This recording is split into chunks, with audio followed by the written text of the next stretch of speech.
from the Cedar Room, we have the Honorable Charlie Grappone in the building, giving an interview for the story of VINYLMANIA. We don't know what the name of the show is, but this is the pilot. We will find out very soon. We have Jose and we have Stewart, Upchurch. So welcome these people.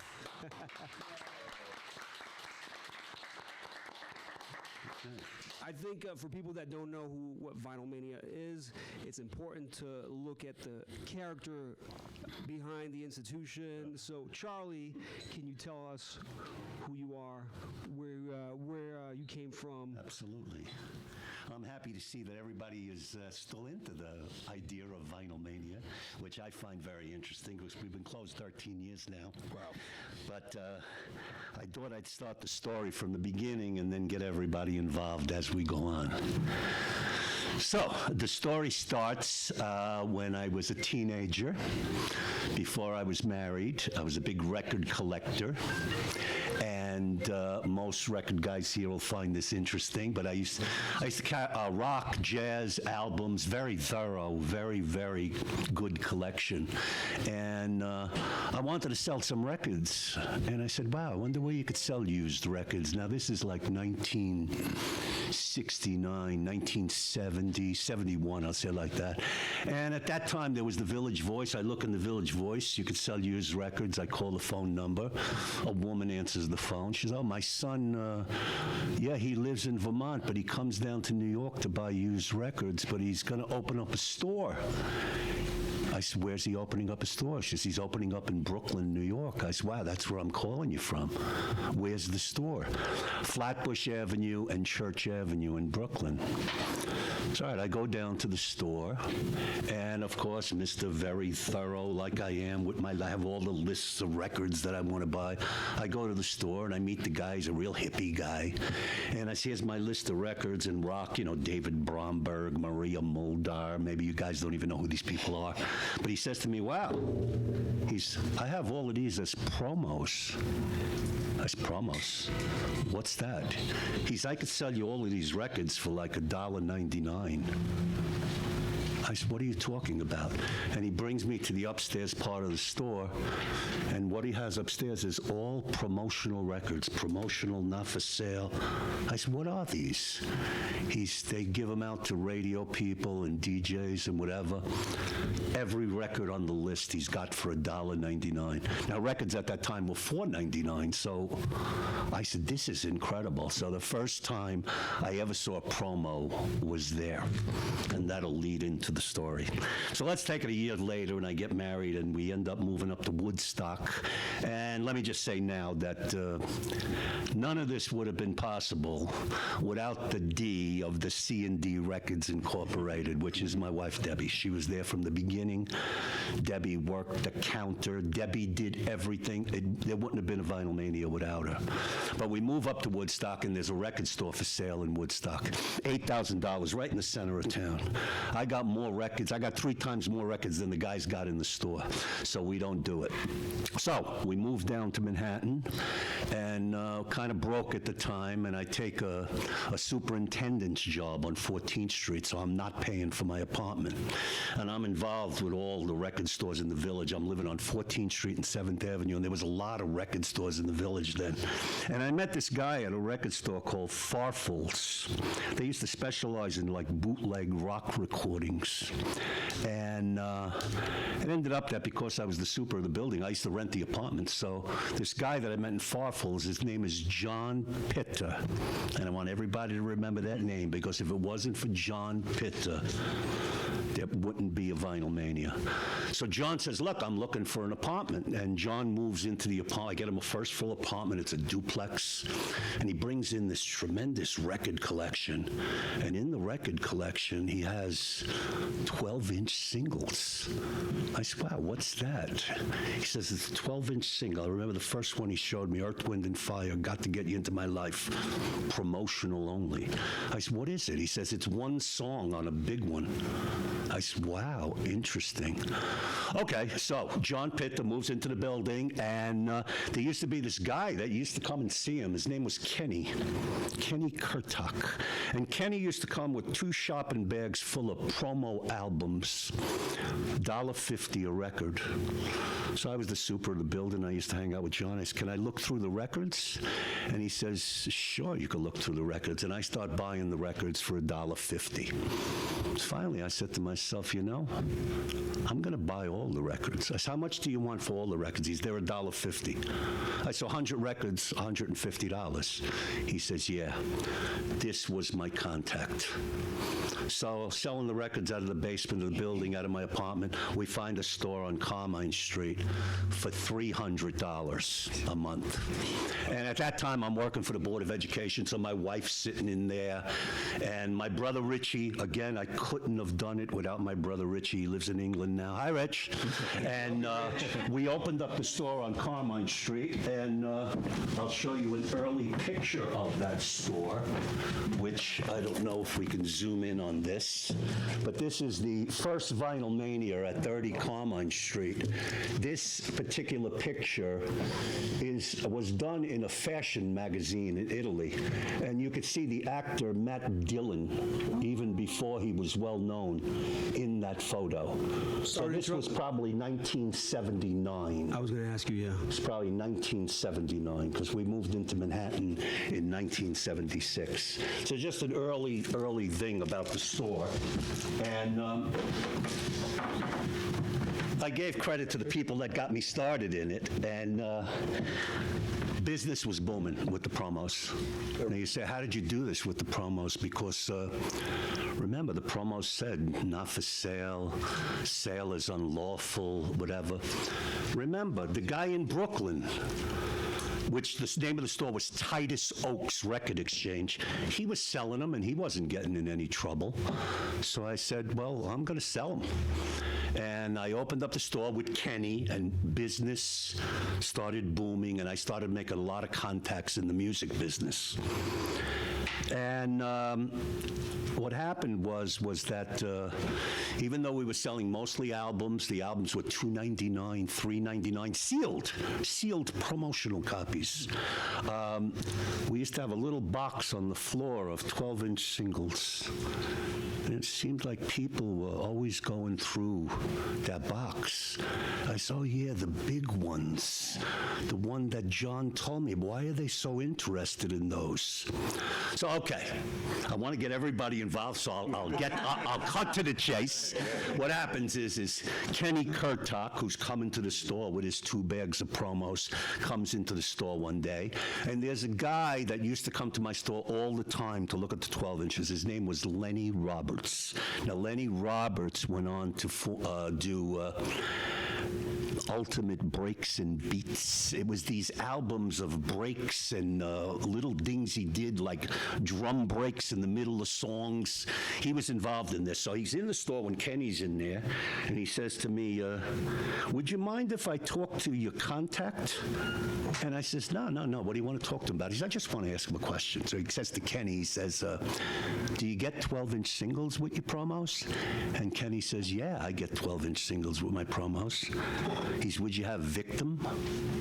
I'm saying to myself, what the hell is Victim? I know nothing about this stuff.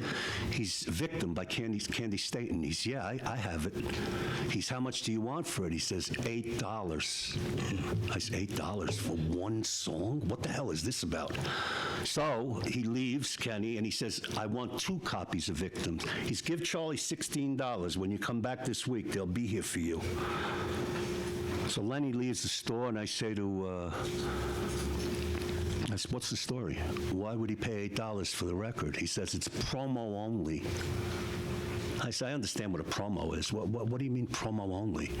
He says, it's promo only, and you can only get it like if you're a DJ or if you're on the radio. I said, what are you talking about? You mean they make a record that people can't buy? He's right. They make a record that people can't buy. So I says, wow. All right, the store becomes available next door. I got 2 stores separated by a stairway. I got a rock store, and now I got a dance store, because I'm going to get into the 12-inch singles. I want to find out about things that can't be sold to people, okay? And that's when this guy comes into the picture. That's when he comes into the picture. This must have been about 1980. So I saw that we were onto something. This is something different. I mean, I don't know anything about this. So what I did was, and the way I designed the store was, I used to try and have a lot of stuff on the walls, but I also put these little wires across the store, and I found these little hooks, and I would hang records on the hooks. And Jose, who was in the first record pool with David Mancuso, knew about these promotional records. Well, wasn't I introduced to you by Danny Krivit, though? Danny Krivit was probably the 5th person in the world that came into my store. Yeah. He skated in. Right. Him, Claude, and his girlfriend, they skated in. Daphne, right. And, yeah. Daphne, and Danny introduced us. And then that's how Jose came to work for me. And I said, wow, you got expertise in something I don't know.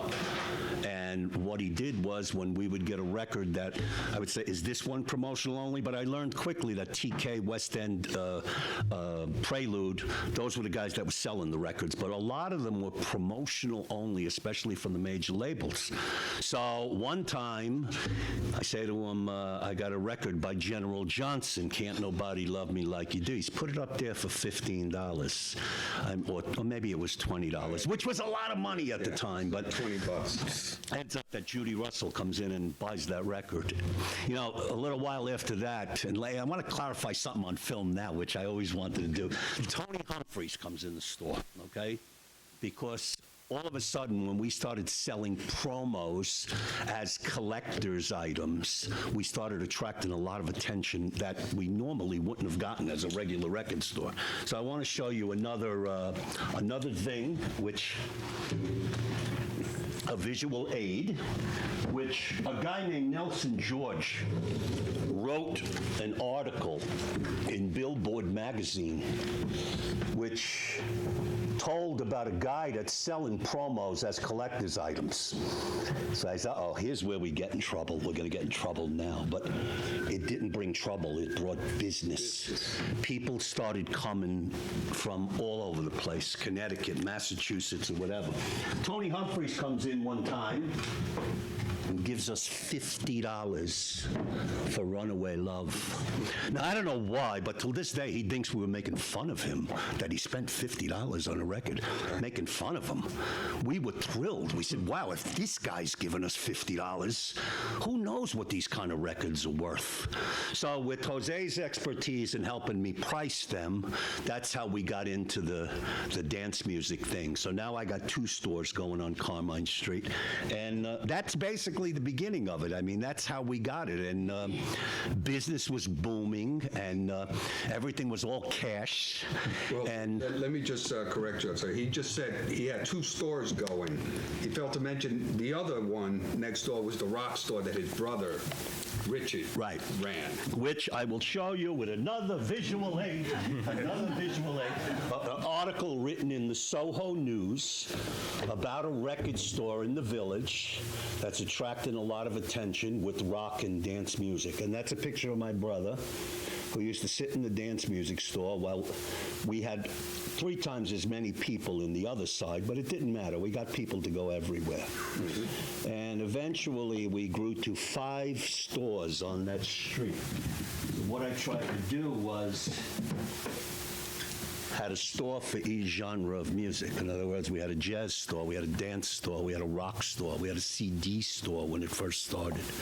Yeah, So, the high energy store. Yeah, the energy. high energy store. One of the first things I did when I came down to Carmine Street was one of my first jobs was relieving everybody in those 5 stores. So, which was great for me because You were on the relief squad. yeah, I had relief duty, so I would cover the techno guys. I would cover not so much Richie. I would cover the high energy store, but somebody at that point in time maybe people didn't want to do so much. But I found it great because around a lot of the Talif stuff. Yeah. It was an education because Franklin used to screaming about being in there because he didn't like doing it. So of course, lower in the totem pole, I had to do it. He was great about that. But I thought it was so great to have those 5 stores in one block. It was just always a treasure. Well, remember, when you talk about 5 stores in New York City now, it would cost you $179,800 to have 5 stores. At that time, my first store was $300. I rented the other side. He wanted $700. So I had the 2 stores for $1,000.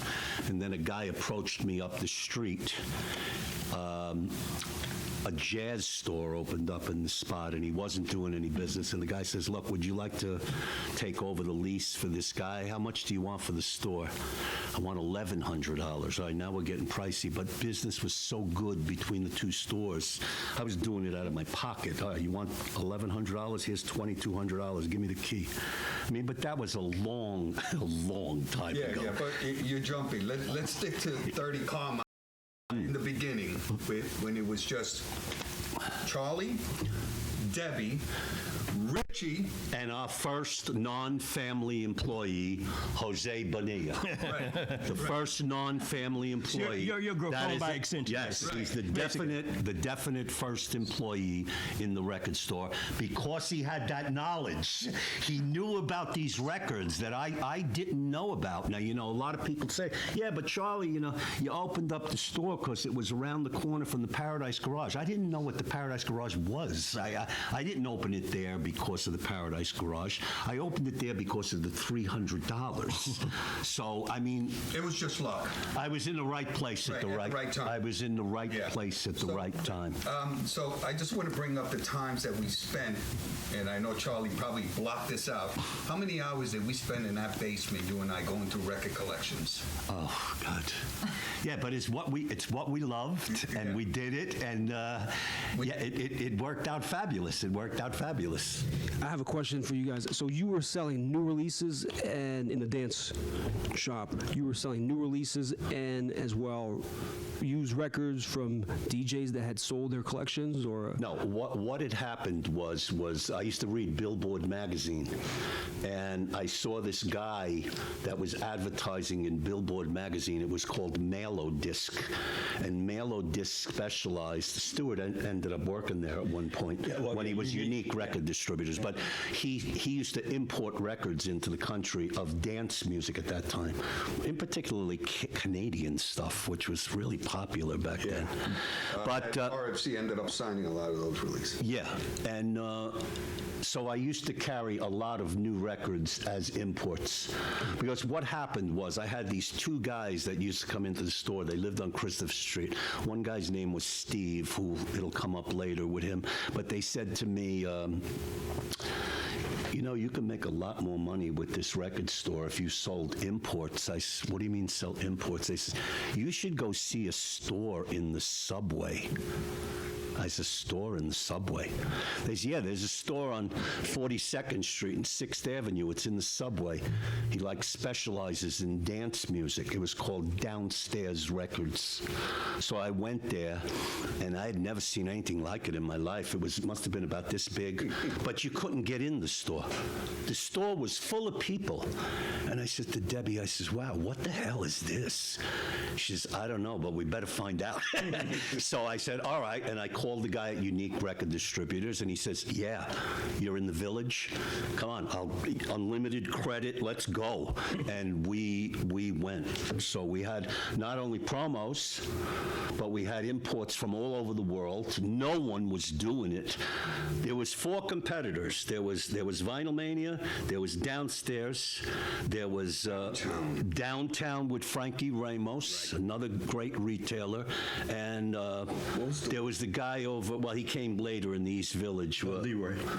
There was Leroy. There was Leroy, High Tech. So those were the 4 people that were kind of doing what we did. But I think that because of my location, right off of the F train on 6th Avenue there, I was perfectly located. And remember, the important part of the story is every Saturday morning, we would get to the store at like 10 a.m. or so. There used to be this crowd of people going by. I said, wow, what is this? The Paradise Garage. They were getting out at 10, 11, 12 o'clock. They'd come into the store. Hey, you have any records that Larry plays? I'm saying, who the hell is Larry? You know, he said, Larry, yeah, the Paradise Garage. Then I started kind of learning where I was at, and we got into it with the imports and the promos. I was only selling the promo 12 inches. I didn't know what I was doing. They were $1.99. You know, then we made them collectible, moved next door, and that's the whole story. And that's when these guys got involved with me. He was a customer. Yeah. He was a customer.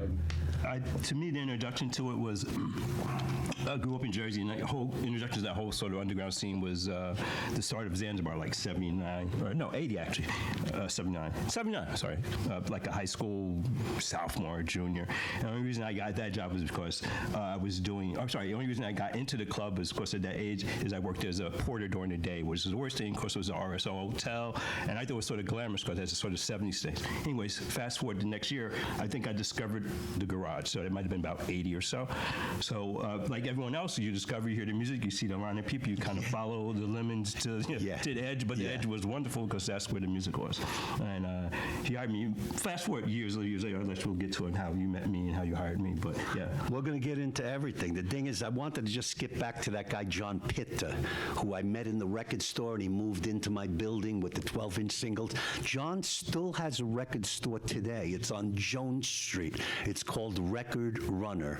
Mostly Madonna stuff and rock albums, but he's still doing it 40 years later, and I just went in recently to thank him for introducing me to this 43 years ago. Right. Well, is it 43? Maybe 37, 40. Look, it's a long time ago that he turned me on to records and how to do it this way with the promos. So, where are we at now? I got a question for Jose. So, sure. Jose, you were buying the records? I mean, you were curating the bins? No. I was a DJ. I was a member of David Mancuso's pool. So, you know, I was playing several clubs here and there. That's how I got to meet Danny Crivet. I was playing at Trudy Heller's. Got to meet him there. So I knew the value of these records, and I knew that the average person could not get a lot of those versions on a 12-inch or certain mixes, which is,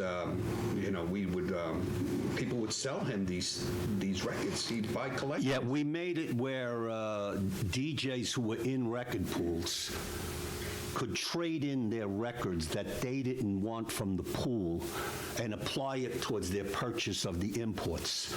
So what I'm saying is there was a lot of stuff. If someone wasn't into like the TK sound, or they weren't into the, people liked what they didn't like, they used to sell. So I did get a little flack from some of the small record labels. You're not supposed to be selling promos and whatever. And I always felt, hey, you give somebody something, you can't take it back. They could do what they want with it. The not for sale thing was bullshit.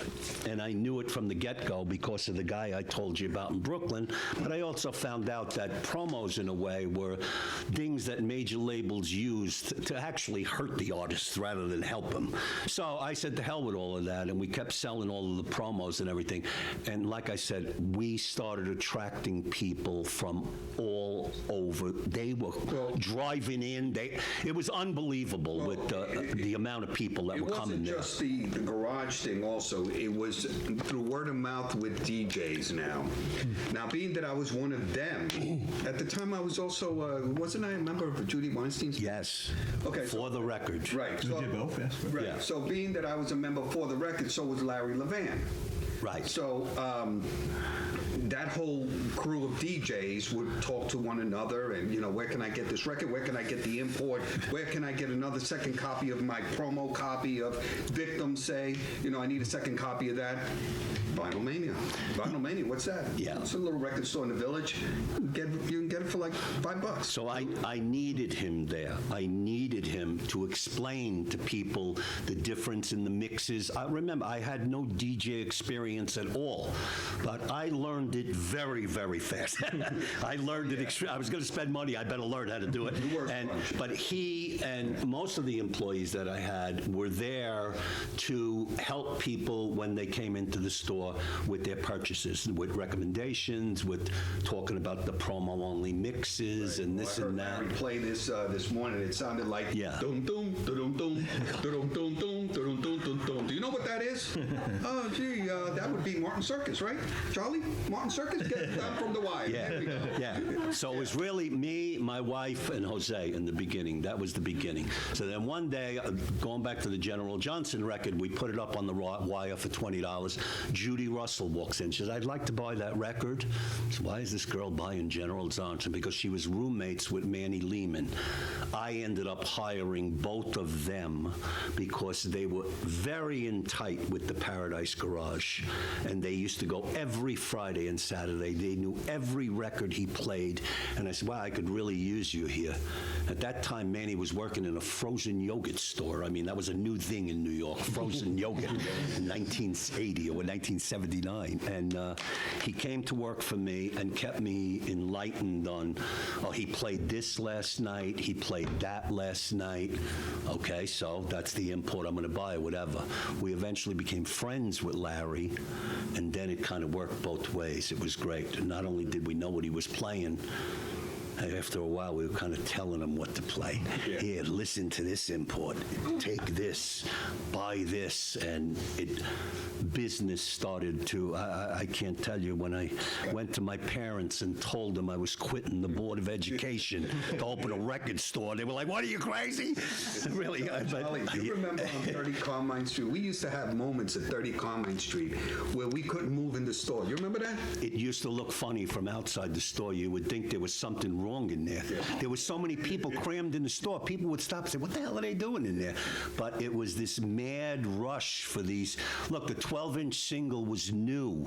We were in it from the beginning. I mean, I know you guys are all into them or whatever, but the first commercial 12-inch was 1976. I opened in November of 1978, I opened. So we were right there on the cusp of the beginning of the 12-inch revolution, per se.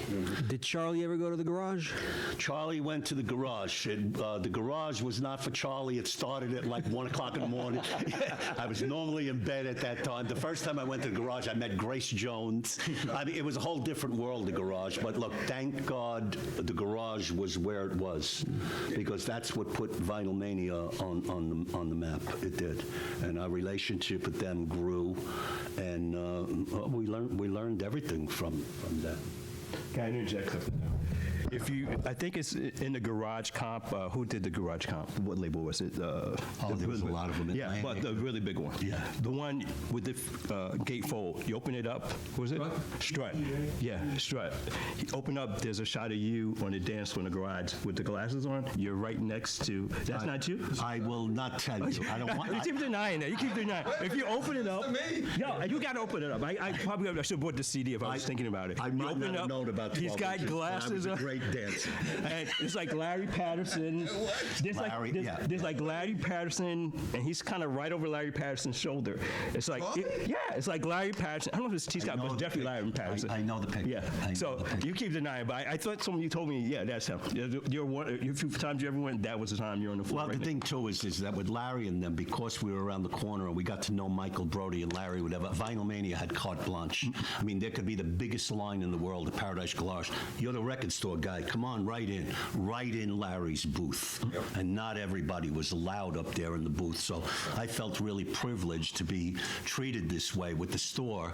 But I realized that I'm supplying a lot of people with stuff that they're really, really liking owning it. I mean, people, look, some of the stuff I sold those people now is worth a lot of money, and I'm happy I added to so many people's collections in New York City, because we were the first ones, absolutely the first store that put collectability onto the term promo. We were definitely the first ones to do that. Leroy at, I forget the name of the store, followed. High Tech, yeah. At High Tech, Yeah, he followed. They all and then they all started following. He also copied. Right. That started Copied with the us. wire. Yeah, that started. But his prices were higher too. So. Yeah, that started with us. Yeah, that started with us. But for Joe sure. Johnson in Leroy's was 50, so I didn't like it. He had to own a wire too. It's like, I'm not buying this for 50. I'm going to go with Candy State was worth a lot of money. So, Jose, you were mentioning Martin Circus. Yeah. Now, do you remember how many copies you would get of these promos when it came out or when they were available? Are we talking about Well, again, 50 copies? I mean, like, let's say, like, aside from the promos, the stuff that was commercial or imports, how many copies of an Italo record would you get, like Gaucho, Together Forever? well, Charlie did most of the ordering with the imports. Right.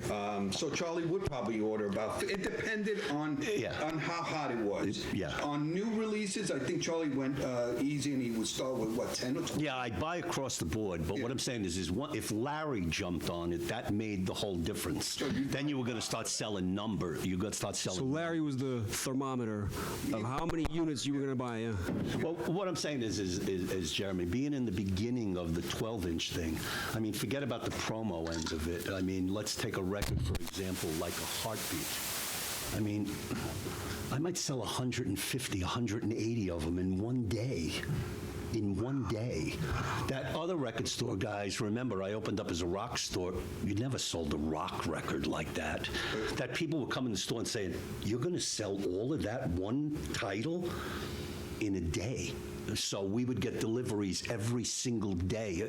It was mind-blowing to me, But being a record collector and then doing it in this way. You're talking about a commercial release. Commercial release. Right. Commercial. He's talking about a promotional release. A Martin Circus on a 12-inch was only a promo. Right. But Yeah. it was the two. They were promo only. Right. It was yeah. a 12-inch. I think it was a 2-pack that Prelude put out. Yeah, they made That was- They made promo double packs. Right. Yeah. Right. We would sell those for like $30, $40 a pop. That was back then. Yeah. Yeah. And that was a lot of money back then. Yeah. A lot of money. Right. Now, that was only a promo only, so that was all limited. Unless Charlie somehow got into a collection with a DJ that had maybe 4 copies of it, right? Well, so I said to myself, what am I going to do? I can't make out with 1, 2, 4 copies. I said, I got to find out how to get these more in quantity. So I started traveling a little bit. I found a guy in Philadelphia. I don't know where he was getting these promotional items from, but he had tons of them. And then I found a guy that was very, very influential. He was up in the Bronx on White Plains Road, I think it was. Nat Israel. Oh, sure. Yeah, he had a store called, what was the name of his store? But Nat, he was an older guy. He used to get tons of promotional material. I don't know where he was getting it from. So now I can go up and buy 10 copies of a promo, or maybe even 30, a whole box of a promo, because I found people that were getting them in bigger quantities than me. And I didn't mind traveling at all, because I had people in the store that knew what they were Yeah, doing. but that depended on their promo release. Yeah, it depended on, I mean, I didn't get everything, Yeah. but I was actively pursuing and buying records every single minute of the day if I could, and always tried to attract more DJs from the record pool, because they got them. But then I made radio contacts, I made Journalists, you had label, I had journalists, I had people from magazines, and I had all kinds of contacts, and business was booming by 1980, 1981. I mean, I can't tell you how good it was. But look, I'm the kind of guy, as soon as I made that money, I spent it. So, I mean, as fast as it came in, it went out, but I was living in Manhattan. that, and I was living a lifestyle, and that was 40 years ago, so it doesn't matter now. But, okay, where are we at? We're talking about the Carmine Street. Okay, so the first store was at 30 Carmine Street. I showed you the picture with Matt Dillon. Then I took up the other side of 30 Carmine Street, so I had 2 stores. Then we moved up to 52 Carmine Street, which is the store that most of you would probably remember. And let me see if I have a picture of that store, which is here. I don't know if you're going to be able to see it, but I'll pass it around for everybody to see it. And this is what the store looked like. I'd say this is probably 1982, so it's 38 years ago. Wow. So I hope you got that, and I will pass it around. You just pass it that way. And, okay, so now we had 52. All right, then something happened that changed everything a little bit. Look at that wire.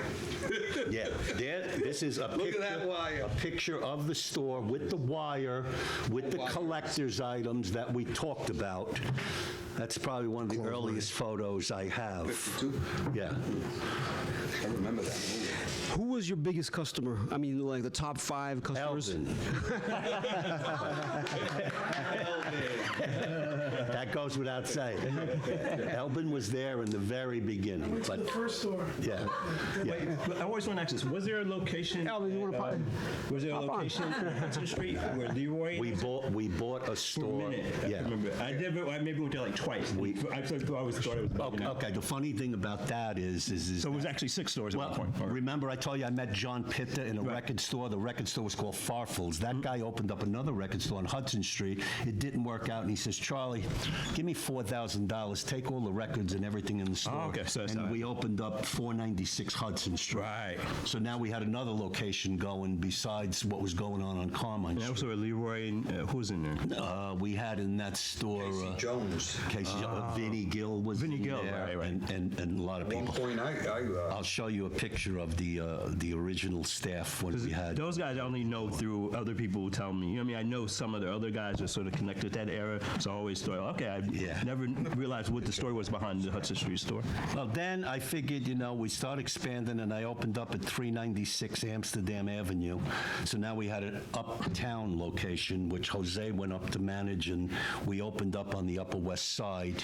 And I envisioned through the imports, not so much the promo. I knew I wouldn't have enough promos to supply all of these stores, but I said, the imports alone, I think, could sustain a business because most record stores did not sell this stuff. Like I told you, there was rock and soul, there was downstairs, that was it. Everybody else was selling regular albums, So I envisioned owning 10, 20 stores. I got that picture with me. 10 or 20 stores, take my sons into the business when they're older or whatever, but look what happened to the music business. It didn't work out that way. But, okay, so we got 3 or 4 locations going on Carmine Street, people coming from all over. That's how I met somebody like Stewart. He was attracted to it. He came in. He eventually ended up working there. And like I said, Manny came on board, Judy came on board, and with knowing Larry, that made us kind of like the in-store to go to. I mean, people didn't have to go to 42nd Street anymore. They can come right to the Village and get everything that they needed. So, where are we at now? Wait a minute, I got a question. Yes. Yes.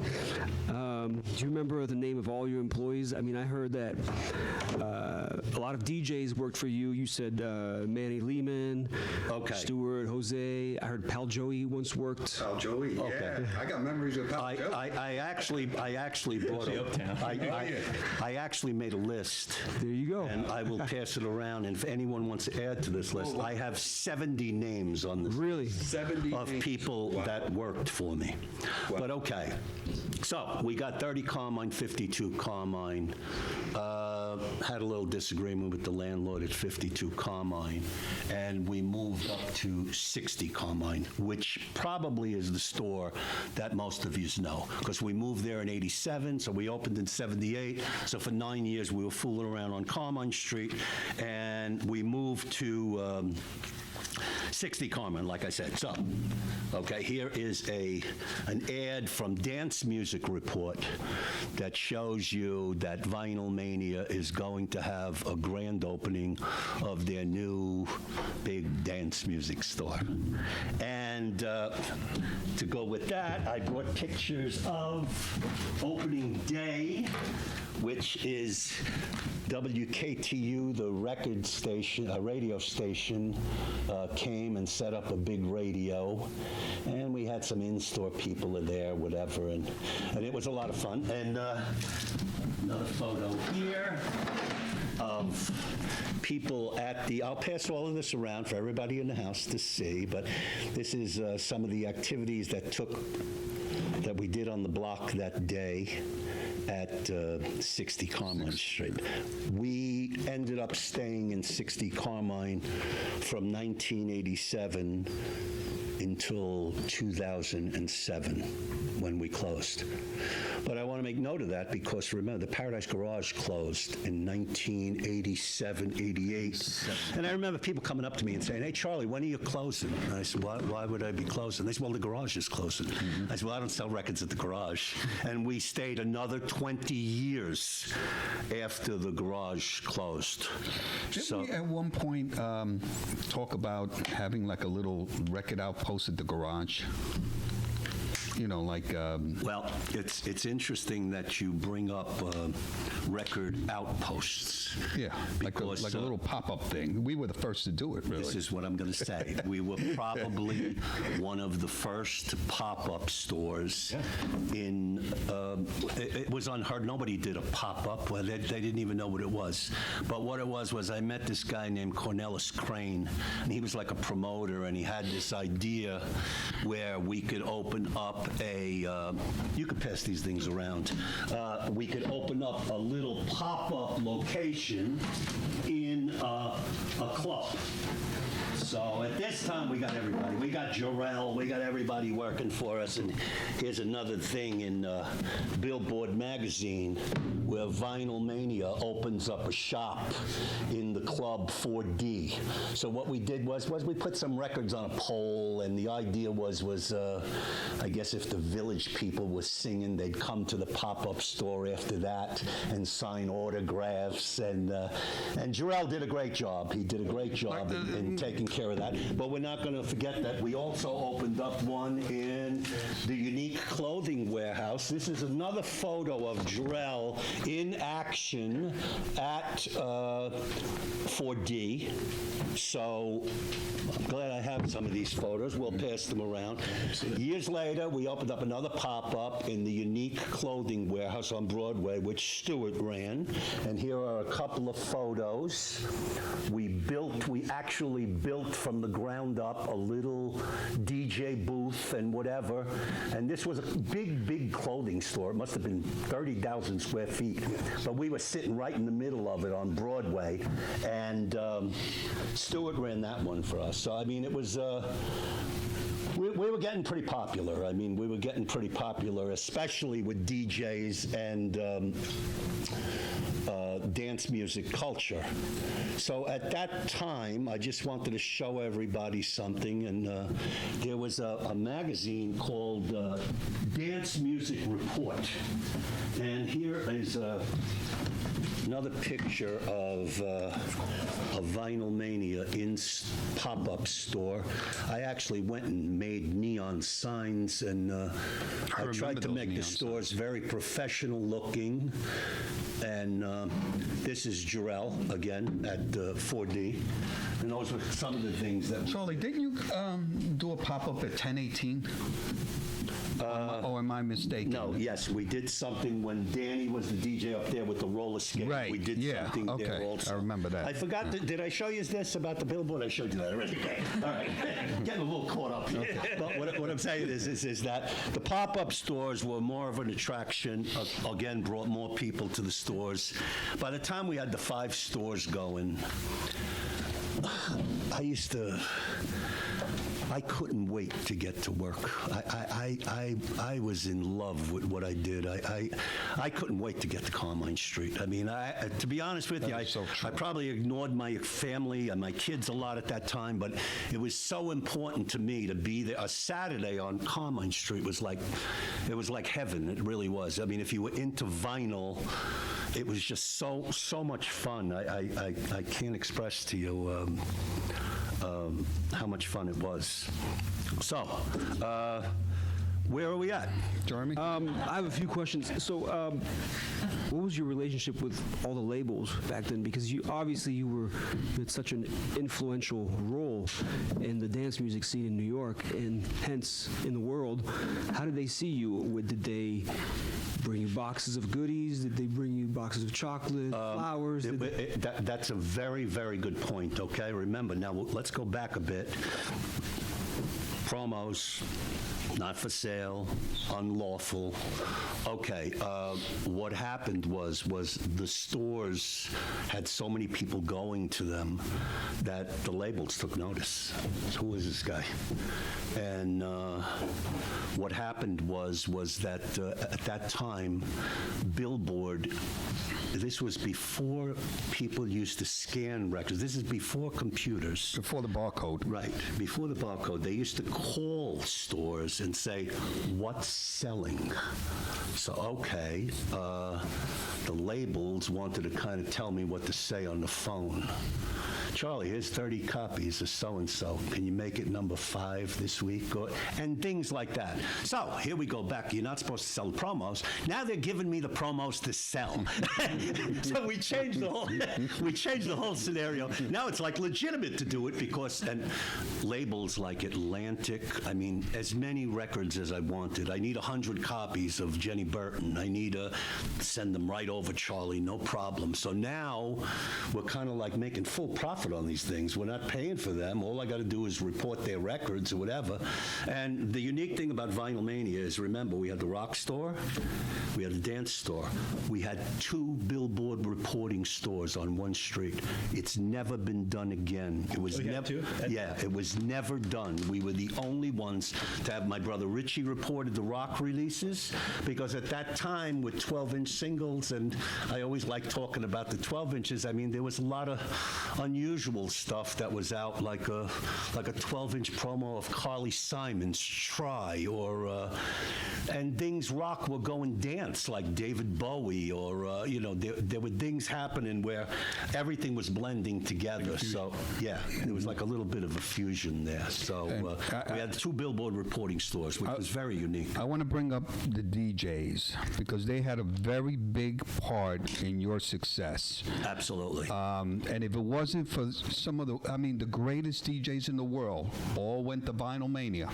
I can't think of one DJ that didn't go to VINYLMANIA. Well, look. Famous DJ, from Roy Thel to Jonathan Fearing, Danny Krivit, Larry Levan, David Mancuso, you name it, they came to the store. Yeah. So between all the DJs going down there chattering to each other about the latest release and so on, it just exploded because they in turn went to those clubs, played that music, and their patrons in turn came to us. So, where did you get that record? Oh, I got it at VINYLMANIA. Yeah. So, the DJs played a very, very vital, important role in the success of the store. Plus, at that time, the DJs, there was different scenarios happening in New York. So there was the loft, there was the funhouse, there was the garage, and each. And what about the gate? Look, it involved so many different aspects of the world. Remember, here I am, a Italian-American kid coming out of Brooklyn. Mm-hmm. I didn't know nothing about gay dance. I didn't know nothing, but I learned very, very quickly. But what I'm saying is the DJs, if you came in the store and asked for a certain record, we know what club you went to. Mm-hmm. So, right. Jelly Bean plays that record. Right. There were certain records that some people, they only played it, you know what I mean? Right, yeah. But that was the power of a DJ, and I started to learn about that, how powerful a DJ could be in controlling the room and whatever. So I used to go see all the DJs, and I didn't care what the club was. It could have been the gayest club in the world. It could have been any kind of club. I went to see the guys. You remember the Saint? The Craft. I went to the Saint. I went to the Garage. I went to the Cock Ring. I went to the. I went to Eagle's Nest. Yeah, I Remember the Eagle's yeah, Nest? If a DJ invited me, I went there. If a DJ invited me. But at 1 a.m., you would be home to your wife and kids. Well, what I used to do with the Garage was I'd go home and go to bed and set my clock for like 4:30 in the morning, and that's how I went to the Garage. Because I normally went to bed 11:30, 12 o'clock. I did that for the shelter as well. Yeah, you know the feeling that. Well, I had to tie in about visiting like legendary DJs coming to the store. I remember we had a conversation years ago. I said, what happened with David? And you had a great rapport with David, but David being very, very principled, he didn't want a patron store because we did sell promos. I was like, no, I don't think it was David with promo. I think David was a very, very unusual character. To be honest with you, I don't think David ever set foot in the store. He used to come out and stand outside. He was in the store one time. Yeah, I remember him one he time. might have been in the store. Yeah. But David didn't buy records. He never. He had the record pool. He wasn't going to buy. People gave him records. Yeah, people went to I him. gave him. And maybe one store in my area. I used to go over there and hang out with David. Yeah. But the great part of it was New York at that time had very distinct sounds. Like the Funhouse was a little more freestyle. Larry mixed rock and whatever. David only played the records. He didn't mix them. Everything was a little bit different in each place. Mm-hmm. And I latched on to learning about all of them. And by this time, we had a lot of help. We had Manny and Judy. We had John Pagano. We had and all different kinds of employees. But I was going to get into before about the dance music report. Okay, so we said, wow, this is a great magazine. They were reporting only about dance music. So Manny and Judy decided to start a VINYLMANIA magazine called The Vinyl Maniac. Okay, so we started putting out our own magazine, which encompassed not only charts from DJs all over the city, but we also put interviews, the first interview ever with Madonna, the first interview ever with Larry Levan, and I am going to be printing this in the near future. I'm looking for a book publisher to make like a little coffee table book. Again, we'll pass this around for everybody to see. This is 1 year complete of the magazine. We only did it for a year because, well, that's another story we'll take up at another time, but unfortunately someone passed away and we couldn't do it anymore. But we'll pass this around for everyone to see. Talking about hopefully you'll be able to find it at your local bookstore sometime this year if we can find a publisher for it. But Charlie, I'd buy that. Yeah. I mean, there's a lot of memories. I think it's a thing. It only I'd buy lasted 10 a year. copies. Yeah, that's. I think it's something that people who are into what we're into will find very, very interesting. Elbin owns all of those. He already has the book. He doesn't have to buy the book because he owns. He owns them. He's got the original copy. Now, Charlie, you've been showing us all these great memorabilia, but there's one piece of memorabilia that's very important. It's the most important conversation piece. What is this?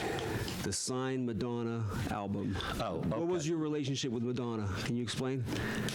Yes, her boyfriend was a very good customer at the store, and she was going out with him, and I knew Mark Kamens from Danceteria, which is kind of like a rock dance place, and she was with him before Jelly Bean, and she started coming and hanging around in the store, and I got to know her. If you would have told me that she would have become what I would have never. I didn't get it. I would have never imagined that she'd become what she has. Well, she's a billionaire. I mean, it's amazing. It's amazing. And at that time, I had bought an apartment on 17th Street. It was a loft apartment.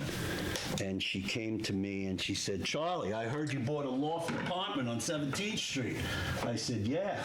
She says, can I come over and see it? And my wife was pregnant at that time. I call her Debbie, I'm coming home with Madonna. She said, you're kidding me. I said, no, I'm not kidding you. I'm coming home with Madonna. But Madonna moved on. I never saw her again. She ended up buying a place in Lower Manhattan, right? Somewhere like on Thompson Street I or something? think she started buying a lot of places. Yeah. I'm going to pass around, it's a little old now in the conversation, but a picture of the original staff of VINYLMANIA. Can you name them? And this is the staff that was Scott Koenig, who ran the rock store, Jose Bonilla, Manny Lehman, Judy Russell, Casey Jones, Bob Norcus, my brother Richie, and myself. This was the original full staff of VINYLMANIA when we got to have more than one store. My favorite on picture. Street. So I love this we picture. will pass it around. That is my favorite picture. Right. I love that. Look how skinny Charlie was here. Well, then again, look at Gotta me. point that out. But he has a good. Yeah. I think everyone has skinny VINYLMANIA pictures. By the way, I'm wearing a For the Record shirt in this picture. Yeah. That's a great picture. I love that picture. So we also got into a dark area in VINYLMANIA that I remember, and Charlie probably comment on this a little bit more. The age of AIDS that started taking a lot of the famous gay DJs and a lot of the gay clientele from us. Absolutely. It was a very dark time for us. We lost a lot of people. And A lot of DJs. A lot. We felt the impact of AIDS. Yeah, you guys weren't around for that. It was a very freaky thing. I mean, now that we're in this area of a coronavirus, this was like a coronavirus that affected gay people. It was very, very strange. In fact, with the magazine that we passed around, that's what I didn't bring up. Malcolm West, who was the graphic designer and did the magazine for us, died of AIDS. And because of that, we stopped with the production of the magazine. So we lost a lot of... AIDS devastated. AIDS devastated us. But what happened was at this time with the imports, we were selling the Italo and we were selling the Canadian, whatever. When we moved over to 52 Carmine Street, something happened that was a major decision for me. And the major decision was there was a bunch of kids out of Chicago that started making these records that were fantastic. And Trax Records and DJ International and house music came into being. All of a sudden, we had gone through freestyle, we had gone through high energy, we had gone through disco. All of a sudden, house music. And I says, well, I can't do everything, so I'm going to kind of shy away from the high energy, and I'm going house, because I personally loved it. I mean, Marshall Jefferson, some of those early records I thought were incredible. And then in '87, that's what we did. We started paring down the stores and closing them, and eventually ended up with the one store that was devoted to house and dance music. When did you I initially started working for you Uptown, because I remember working, I think it was, I don't know, when did Uptown close? 88? 80? Right. 88 or 87? 38. Because you still had like a hand in it. Because when I got up there, it was Doug doing a lot of the buying, but you were still involved in it. And it was like Franklin at one point. It was John Pagano. It was Mike Robinson, and there was a point somewhere in there. The reason I'm asking is that that was such a great story, such a great resource. Still records have in my collections today. I either look at because of him, look at because of Doug, and it was sort of like almost like a microcosm, because it was everything in one store with that, with the CDs, with Jay downstairs with the rock CDs. I spent a lot of money. It was a lovely store with like a sterile, spiral staircase going down to a room with CDs You wouldn't believe what that spiral staircase cost. Really. It was unbelievable. But I thought by opening up a store up there, people that were coming down from Connecticut or upper Manhattan or whatever, it would be easier for them to get there than go all the way down to the Village. And that's why we did that. And like I said, we were going to try to continue opening up locations because we specialized in this dance music. So we also had a gay clientele somewhat uptown too, with the high energy. It was mixed. We had so many people coming. I mean, tens of thousands of people in the 80s and the 90s passed through that store, really. It was really unbelievable. But I found another picture that I wanted to show you in relation to the magazine, which was the Vinyl Maniac. This, we did things that were ahead of its time. This is an exclusive photo that only appeared in the Vinyl Maniac. This is Mick Jagger of the Rolling Stones going to the Paradise Garage. Who has a picture of that? The Vinyl Maniac is who has a picture of that. And it's right there. And we had other exclusive things, too. I tell you, I mean, Madonna, she claims her first in-store was in Tower Records. Her first in-store was with us. She's denying that, but she could do that because she's got a lot of money. Right. But what I'm saying is that magazine, I really think, could have become something pretty big, but unfortunately it was nipped in the bud and we never got back into it again. So you had another venture. You had also the record label, Vinyl Mania Records. Okay. A lot of people that I knew that had independent labels were starting to make a lot of money, and I mean heavy-duty money.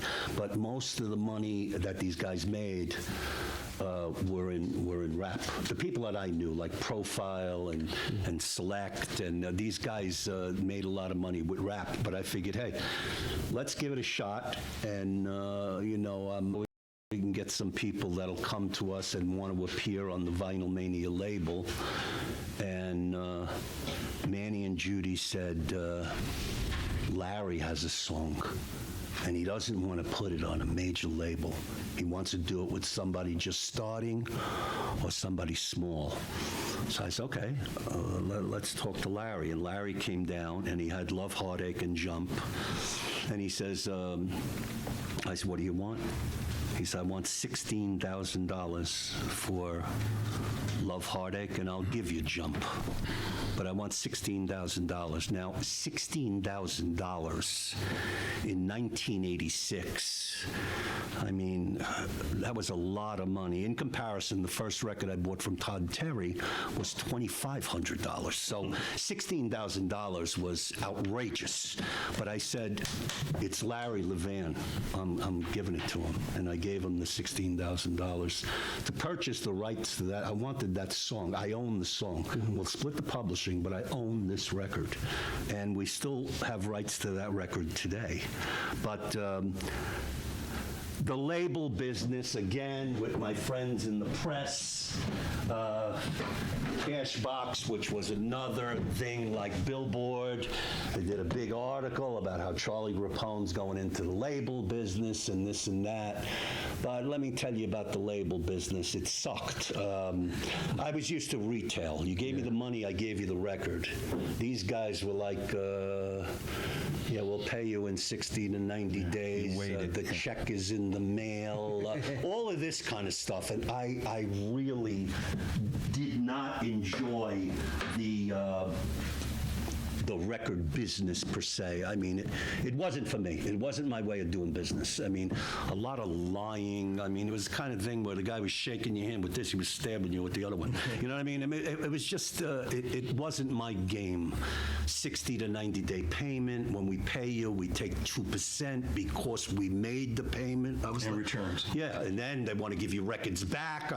As you know, after I think it was 20 records, I kind of gave up on it. I said, it's not for me. But we tried it with other things too. We had other labels. We had lower level records where we put out records with Bob Blank, and we tried it a couple of different ways. Yeah, then we tried Vinyl Mania Jazz, and I tried to get into it, but it just, I was a retailer. I wasn't a record maker. I mean, and I just said to myself, don't spread yourself too thin with this, because it was the kind of thing you could have lost a lot of money at it very, very quickly if you made a mistake. mistake.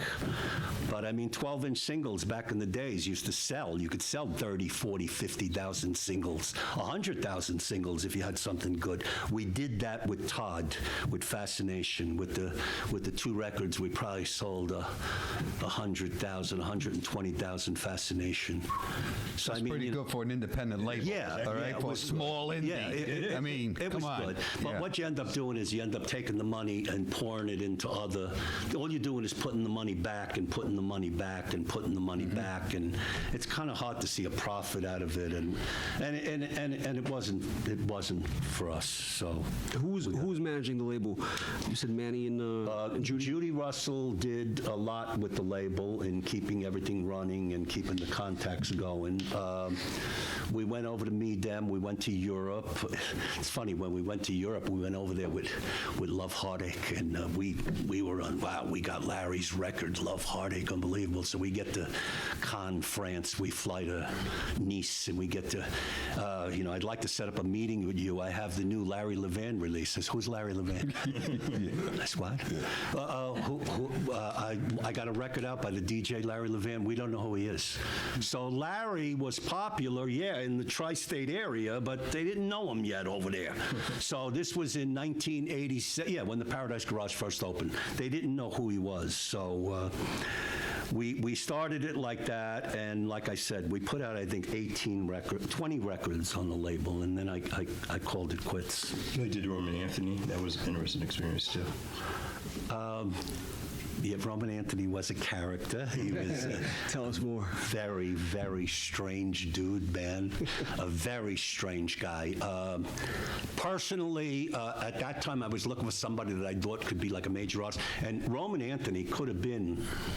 He was talented enough, I swear, to be like a prince.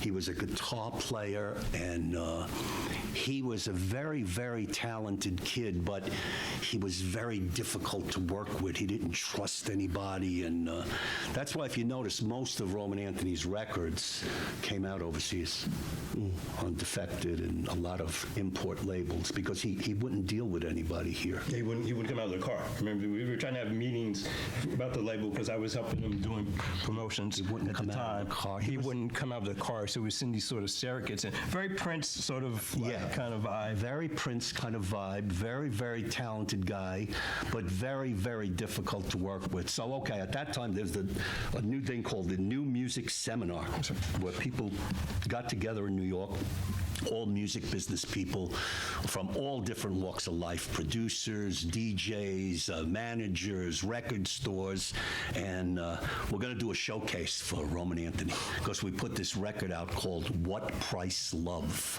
which I thought was fabulous. First of all, if it had to be on the label, I had to like it. If I don't like it, it ain't coming out. It's as easy as that.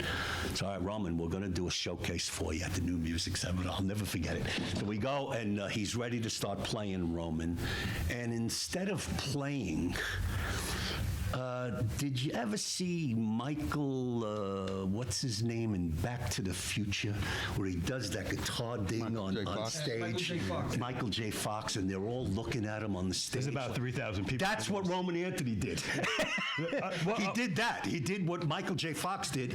He went crazy on the guitar. He was laying on the floor. It was like a 10-minute guitar solo. And, what happened to What Price Love? He was supposed to sing the record. Which is basically a 4-minute record. Yeah. He did it wasn't extended thing. He did basically a Hendrix guitar solo in the middle of a club with 3,000 he was, and he's running up to me like, what the hell? Like, everybody's looking at me like, because I was doing a bit of promotions for it. And they're like, what the hell is he doing? You're like, what the hell is he doing? I'm like, he was mentally ill or something. There was something wrong with him. Unfortunately, He didn't have a manager back then. He was just self-managed. he didn't trust anybody. Yeah. He didn't trust. Where's he from? Jersey. He was from. Jersey. Oh, these not guys from Jersey. Englewood. No, I'm just He kidding. was from Edgewater. I forget where he was from. Well, Jarrell also had a connection, so they went to audio school together. So he would come up, and he sort of got a little more friendly with us with the simple fact that Jarrell sort of knew him, and he was like, "Oh, you're whatever his I forgot his actual name." Roman. Yeah. But yeah. Well, Roman also pushed me into getting away from the label. I can't deal with this. Well, after the show, yeah. But what I wanted to get into from here was also through the 80s and the 90s, like I said, I have a list which I'll pass around, which is a list of 70 people that worked for Wow. me. And what I'm saying is that some of the people that worked for me turned into pretty incredible people in the music business. And because Carmine Street was just a happening spot, a lot of labels used to come there and try to, and successfully at times, persuade some employees to come and work for them. Like Stewart worked for Nervous, Jose worked for Select, I had pal Joey there, Manny went to work for A&M Records, Carrie Vance went on to work for Virgin. I mean, a lot of people got into the music business because they started as kids in that record store.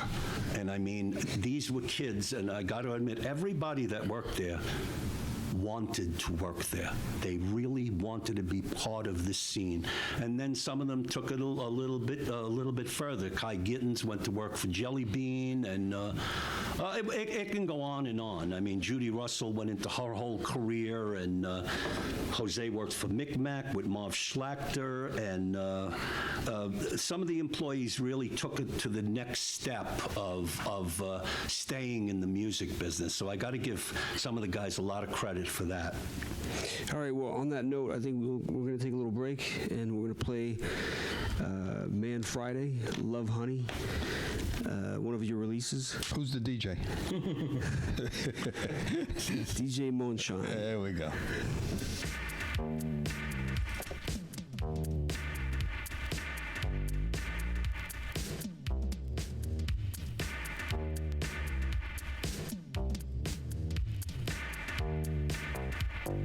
Didn't I show you love? Show you love? Didn't I give you love? Give you love? Didn't I show you love? Show you love? Didn't I give you love? Give you love?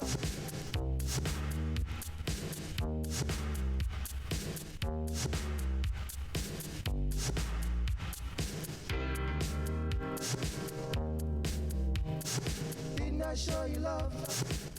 Show you love? Didn't I give you love? Give you love? Love, honey.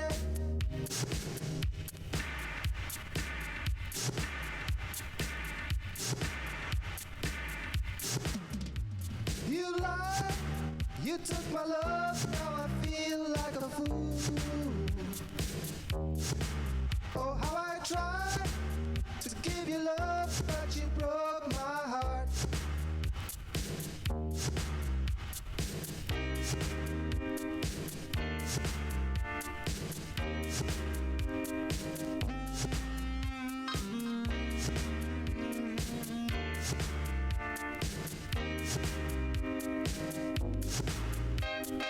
Is this what I get from you, my love? Is this what I get from you, my love? Is this what I get from you, my love? Is this what I get from you, my love? Love, honey. Love, honey. Love, honey.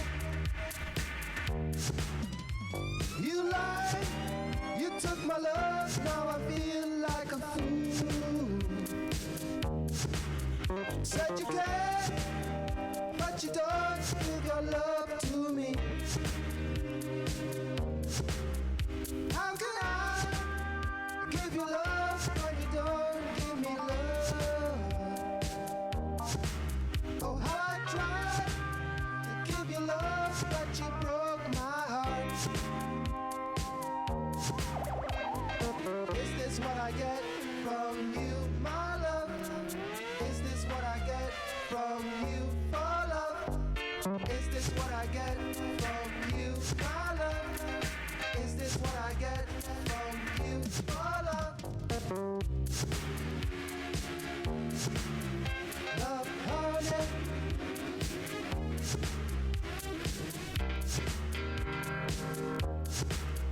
Love, honey. Love, honey. Didn't I show you love? Didn't I give you love? Didn't I show you love? Show you love.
Didn't I show you love? Show you love? Didn't I give you love? Give you love? Didn't I show you love? Show you love? Didn't I give you love? Give you love? Love, honey. Love, honey.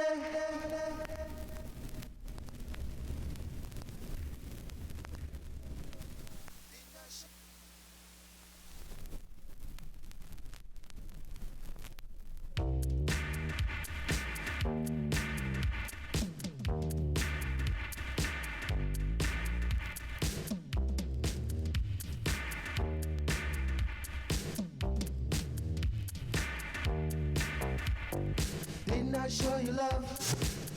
Show you love? Didn't I give you love? Give you love? Didn't I show you love? Show you love? Didn't I give you love? Give you love?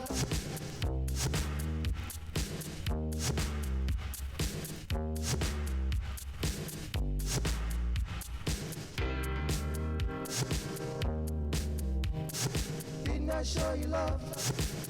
Show you love? Didn't I give you love? Give you love? Love, honey.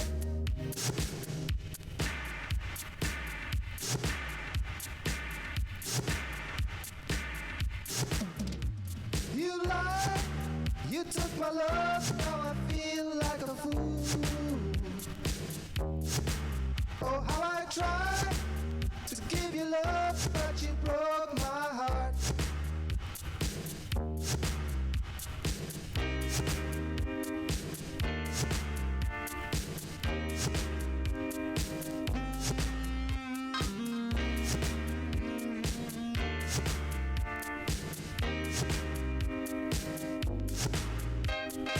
Is this what I get from you, my love? Is this what I get from you, my love? Is this what I get from you, my love? Is this what I get from you, my love? Love, honey. Love, honey. Love, honey. You lied, you took my love, now I feel like a fool. Said you care, but you don't give your love to me. How can I give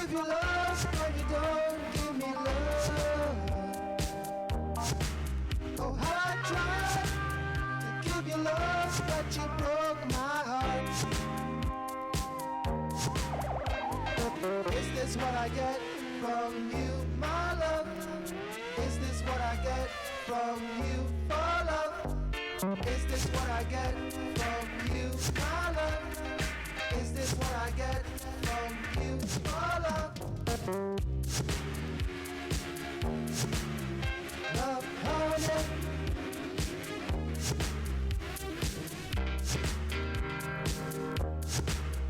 Love, honey. Love, honey. Didn't I show you love? Didn't I give you love? Didn't I show you love? Show you love.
Didn't I show you love? Show you love? Didn't I give you love?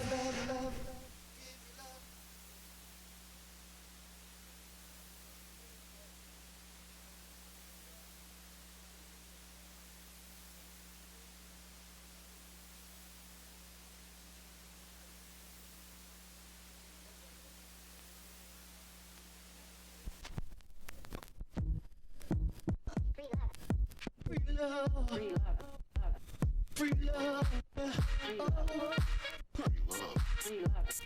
Oh yeah. Oh yeah.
Oh, baby, you make me feel so good when you make love to me like this. Like this. Oh, yes.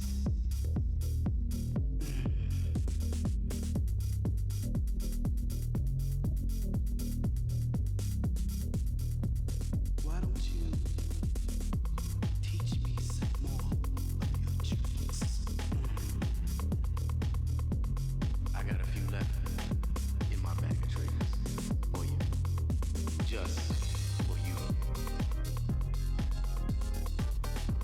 I remember when we were talking on the phone, and you told me the longer you wait, the better it is. Oh, it was so right.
Does it make you crazy? Jump up in the air, lose control. Lose all control.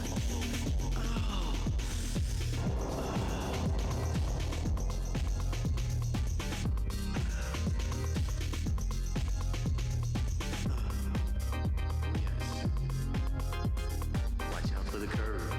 Yes. Yes. Watch out for the curve. Yes.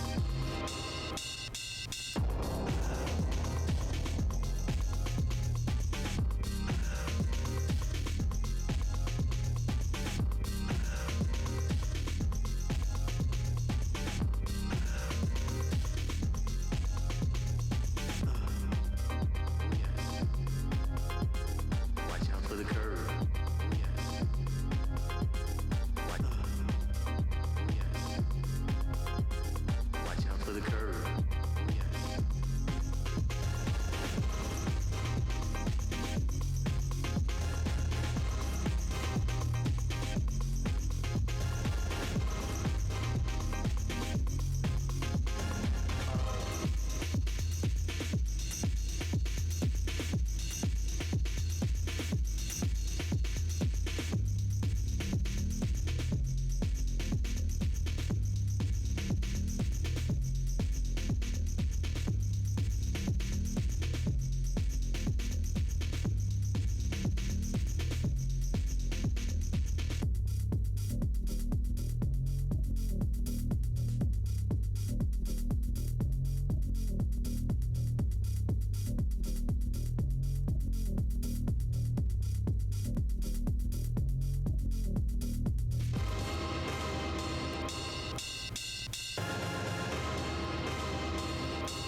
about the labels. You talked about the customers. All right, you know what? I got a question. I'll, Pop-up shop, competition. We did most of it. We did a lot of it. we did the label. Yeah. Now, I want to bring up the. I know you brought it up. Are we on or what? No. Yes. It's on? Yeah. Okay. Okay. So we're back in action. Yes. The VINYLMANIA podcast. Yes. Live from the Cedar Room. So Charlie, I wanted to bring up. I know you brought that up. Your relationship with different customers that were, influential DJs. But can you tell us more about your relationship with Danny Crivet, or we were talking about Tony Humphrey? Well, look, what you could get from seeing us record this today, I'm a certain type of personality, and that wasn't for everybody. So remember, there were competing stores, which we spoke about, and later on, even more stores opened. There was a Dance Tracks over in the East Village. A lot of people were attracted to that store. Charlie Grappone didn't sit well with everybody. I mean, I might have had the goods with what you wanted, but you had to feel comfortable in the store. And it's not that I made anybody feel uncomfortable, but that's why I hired people like Jose and Stewart and Jarrell. And you see, we did the store a little bit, it was different back then. I had my own style, which a lot of people didn't agree with, but what I did with the store is the focal point of the store was the counter, and the focal point of the store was the counter man, which a lot of people don't agree with. Oh, let the people play the records themselves. Let them play the record. The only thing you're getting out of that is damage. Of course. Because most of the people that are playing those records aren't buying them to begin with. What I worked on and what I expected from my employees was the influence.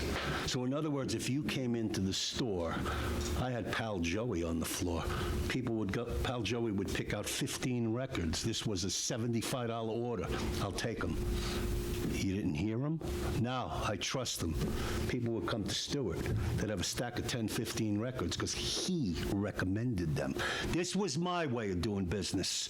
If you don't like it, go over to somebody opened up on the Bowery there. He had 10 turntables. Have a good time. I mean, I think I knew how to sell records. And the influence of the DJ was the most important thing. And record stores don't even do it that way today. They don't. They don't do it that way. But I saw it, like I told you. How did I sell 180 copies of Heartbeat? I'll take two. I'll take two. You put the needle down, you sell 30 copies by putting the needle down. You needed 15 guys to take two each. So you did that 10, 15 times a day, you would do that. But it was these guys that did that, and that was my way of doing it. And a lot of people, they didn't like it that way. Okay, there's other places to go. You want to go listen to them yourself? I never found success with that. That's just my opinion. And till this day, I would do it the old way, the influence of the guy playing the tune. Was there ever a track that was extremely rare on a promo and you only had like 5 copies and you had to select it to a certain amount of DJs? Were you ever confronted to a situation like that? Well, I don't know what you mean by situation, but there were promos that were, to me, extremely, extremely rare, and I was seeing all the promos. I remember there was one on Prelude by a girl. Lorraine Johnson. No, it was another. It was the only thing she ever did on Prelude. Do you know, an Elbin? offbeat. Yeah, it was an offbeat. Yeah, I don't remember. Yeah, I mean, I never saw that promo. I just used to never run into that. That one, the Bill Bratton one, we fell in love while the dancing. Bill Bratton is another example of a promo that was extremely rare. So there were promos that I never saw. And remember, I was kind of like the guy that was kind of like pricing them at that moment. I mean, I didn't really know what I was doing. He was helping me. We say this one's $20, this one's $50 or whatever. Yeah, but after a while, you knew you got it. Yeah, I got it. I got it Yeah. after a while. There was only so many of them. But the main focus of our store back then was the imports. The imports was a big thing. Who was the distributor back then for imports? My main guy, I told you, was a guy out in Long Island. It was called Unique Record Distributors. And Bob Miller, I hope he's alive today, was very helpful in getting my business off the ground. Unlimited credit. I mean, you were buying from the guy every day, and to have unlimited credit was, you're not paying for it when it gets there. You'll pay him later down the line. And I established that, whereas most people who owned the distributorships or whatever, they wanted to do business with VINYLMANIA. They wanted that account. It was a very important account. But we made it that way. The numbers do. Yeah, the numbers do, and numbers talk. And like I said, Billboard reporting stores, we were selling tons of stuff. The major labels were behind us now. I mean, it was really happening. So now we're going from the 80s into the 90s. So we'll take it from there. I didn't mean to interrupt you, but didn't you, I remember, what year did they offer you to switch from being a chart-based Billboard store to a scan one, and you just said, nah, I don't want to do it anymore? Well, what happened was okay, well, I could say it now. It's a long time later, but I wasn't the greatest businessman, believe it or not, but I knew one thing, and I knew cash, and I didn't want credit cards. So what I'm saying is that had a lot to do with it, right? So I by scanning the record, then you're kind of really showing what you're selling. But they weren't really interested in what you were selling anyway. Exactly. They still wanted you. Exactly. You could still manipulate the system, the scans, to show what they need. Look. Versus them not actually sort of scratching your back like they did back in the day. Say, hey, I want chart positions, but I don't think anyone ever invited them and said, hey, yeah, we're just going to add your stuff because you dumped a bunch of crappy promo 12 inches on us. So Well, there's integrity here. There were so many guys back then. I mean, Bobby Shore, Frank Serralo, Joey Carvello, Larry Yazgar, so many people. And that was also another connection for promos through your relationships you built with those guys. I had relationships with all of those people. And at this time, I was accumulating an incredible amount of records because no matter what with records, you don't sell them all. So I started stockpiling everything I didn't sell. And then I acquired this warehouse space out in Brooklyn, which eventually had a couple of 100,000 records in it. And that's another part of the story at the end of the story. We'll get to that. But again, what I got to do is I got to commend the employees. And now I'd like to pass out the list of employees, which are alphabetized. So you could look down the 70 names. If there's anybody you know that is not on this list, I want to add, because I'd say in my lifetime I had 120 to 150 different people work for me over the 30 years. And one of my proudest accomplishments of everything that I did is most people that worked there loved it. They loved coming to work. They loved it. It was an environment that was, I think you had freedom. I mean, I was asking you to do one thing. Sell the music. You had to know the music to work for me. You couldn't just come in and work in a record store. You had to be like these guys. You had to know what you were talking about. So that, to me, people till this day say it was the best job they ever Well, I also had. remember at one point we had the test. You had a written test. You had to actually pass a written test to get a job at VINYLMANIA. Who actually came up with the questions?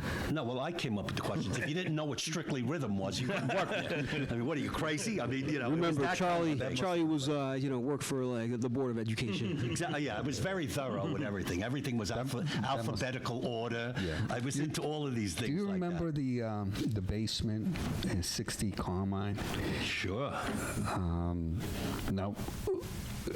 How many records do you think we had down there one We time? probably had about 60,000 records in Yeah, that him basement. and I cleaned that basement by ourselves. It was And then insane. we eventually moved it all to Brooklyn. And I also helped close the Uptown, so the basement was. But wait, hold on a second. The basement at 30 Carmine. Yeah, we must remember have that one? Yeah, we had Yeah. 60,000 records down there. Because then I started making connections outside of New York. I was buying from a guy in Miami. He used to get all the TK records cut out. He was selling me the 12 inches for $1 that was sealed. And, you know, I'd say, give me 90, give me 60. I always bought big. Because what happened was, once I got into 12-inch singles, it didn't really matter to me about individual titles. I was more interested in quantity. And that was the hard part of dealing with promos, because you couldn't get the quantities that you required, or what you needed. One thing you didn't bring up is the collections from DJs that he used to buy from. Yeah. Some of them would pass away, and he'd have to end up with that collection. Why don't you touch on that a minute? Well, I learned early on, you want to succeed in the record business, stay alive. Because when people do pass away, unfortunately, their record collections ends up in the hands of others. But, I used to get a lot of people, and I'm talking about guys that came in my record store. Some of them sitting right here, Elbin, Chino. You're talking about people that got 20,000 records in their home. 30,000 records. And I used to get a lot of people, especially girlfriends, that used to come in and say, Charlie, what happens if something happens to my husband? What am I going to do with these records? I said, well, you got 20,000 records. Start at $20,000. Start at $1 and work it from there. I didn't know what to tell these people. They had invested more than $1 in this stuff. But, I had very, very serious people coming into my store. People that wanted to be thorough. I had people that wanted to own every 12-inch. That wasn't uncommon. It sounds crazy when you think about it, but it wasn't, like I said, we were in it from the beginning. It would be like, the first time records were made. It was kind of unusual. Every 12-inch that was on TK, every 12-inch that was on West End, every 12-inch that was on Warner Brothers. Warner Brothers, those 12 inches are worth money today. Back then, we were selling La Mondozia. Remember that? Oh, yeah. Going back to my roots. $50. $50. I was going to say, $50. Who came up with the prices? Because this is We did it before eBay, between before us, right. Discogs, and all that database. We were the Discogs. Exactly. Yeah. Right. Yeah. Remember what I told you about Tony Humphreys coming in and buying the Runaway Love? That was like a revelation for us. Wow, he's giving us $50. This wasn't a regular guy. This was a well-known New Jersey DJ, and he can't get a Runaway Love? Like I said, he thought we were making fun of him. What fun. We were like thrilled by that. That was like a revelation. Like, wow, maybe these things are worth $100. And it's not like we wanted to get greedy with it. Like you said, how did we come up with the price? The price was kind of like, really. it was knowledge, and it was kind of like an attraction. It was something people never saw before. Wow, look at that, Well, we knew, for example, that the La Mondozia was only a promotional-only copy. Yeah, the Warner Brothers ones were incredible. Right. The Warner Brothers ones were all incredible. Right, Ashford and Simpson, those 12 inches we knew were limited because they were promotional only. Yeah. So they only... You had to be in the business to get them. Maybe 5,000 were pressed the most? Yeah. Back then? Which is a lot compared to these days. Yeah. That's why I'm saying, if you're sitting on this stuff now in 2020, and you got a, let's say, a Roy Ayers promo on Polydor with the printed picture cover, how many of those could be left in the world?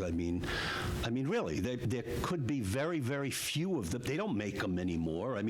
They started bootlegging stuff, later on and making it look the same way, but everybody knew it wasn't the original thing. True. But, promotional stuff from back then is extremely rare, to me, extremely rare today. You remember... most people won't part with those collections. Remember what we sold Side Effect, Always There for? Oh, man, $100 was the first $100 one we sold. Yeah. Was Side Effect. Yeah, always there. Yeah. What year was that? God, that was early 1980? 80s. That was early 80s. With the picture cover, obviously. With the picture cover. Yeah. Now, the thing, too, is that what I didn't bring into everything is, remember, I started the store as a rock and roll guy selling Beatles and Rolling Stones picture sleeves on 45s. But all of a sudden, I was thrown into a whole different musical world with Larry Levan and the DJs and the clubs and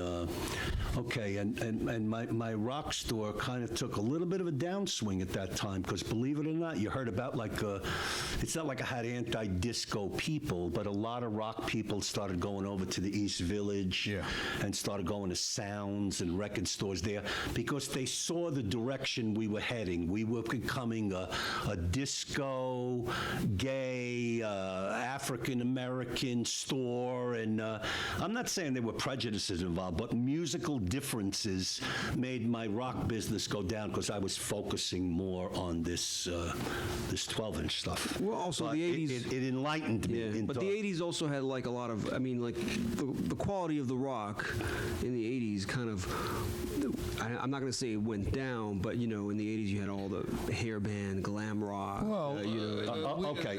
I can name you one band that we sold in both stores, The Clash. We sold The Clash, and look, don't get me wrong. Just because we're separating the rock from the disco, Soft Cell, Tainted Love was monstrous in my store. It was crossover. You wouldn't believe how many we sold of something like that. So, we were happening a little bit in all the stores. Don't let me downgrade the rock store, but I wasn't selling those promotional albums as much as I used to. Now, off the top of your head, as far as like a house release, what was the biggest record that you sold? In terms of quantities, in the Strictly Rhythm, Masters at Work. As far as house? Yeah. That's a hard one to answer, but let me tell you this. Every house guy came to my store. Marshall Jefferson, Chip E., whoever you see on those labels has been in VINYLMANIA. They all came there. What I'm saying is once the store got into the late 80s and the early 90s, there were so many people that used to come to that store. It was unbelievable. A lot of famous people, actors, actresses. I got pictures of all kinds of recording artists that came in there. But we did a thing with Wesley Snipes in there. We did an in-store with Raquel Welch. We did. It was amazing. The place was really, really jumping, and the rest is history. So you were handling the purchases, the management, the PR. At one point, between the Upper West Side and the 5 stores, I'd say I might have had 40 employees at one time. That appears on this list, which we didn't. I think we didn't pass around yet. I think we should read or enumerate all the names on this.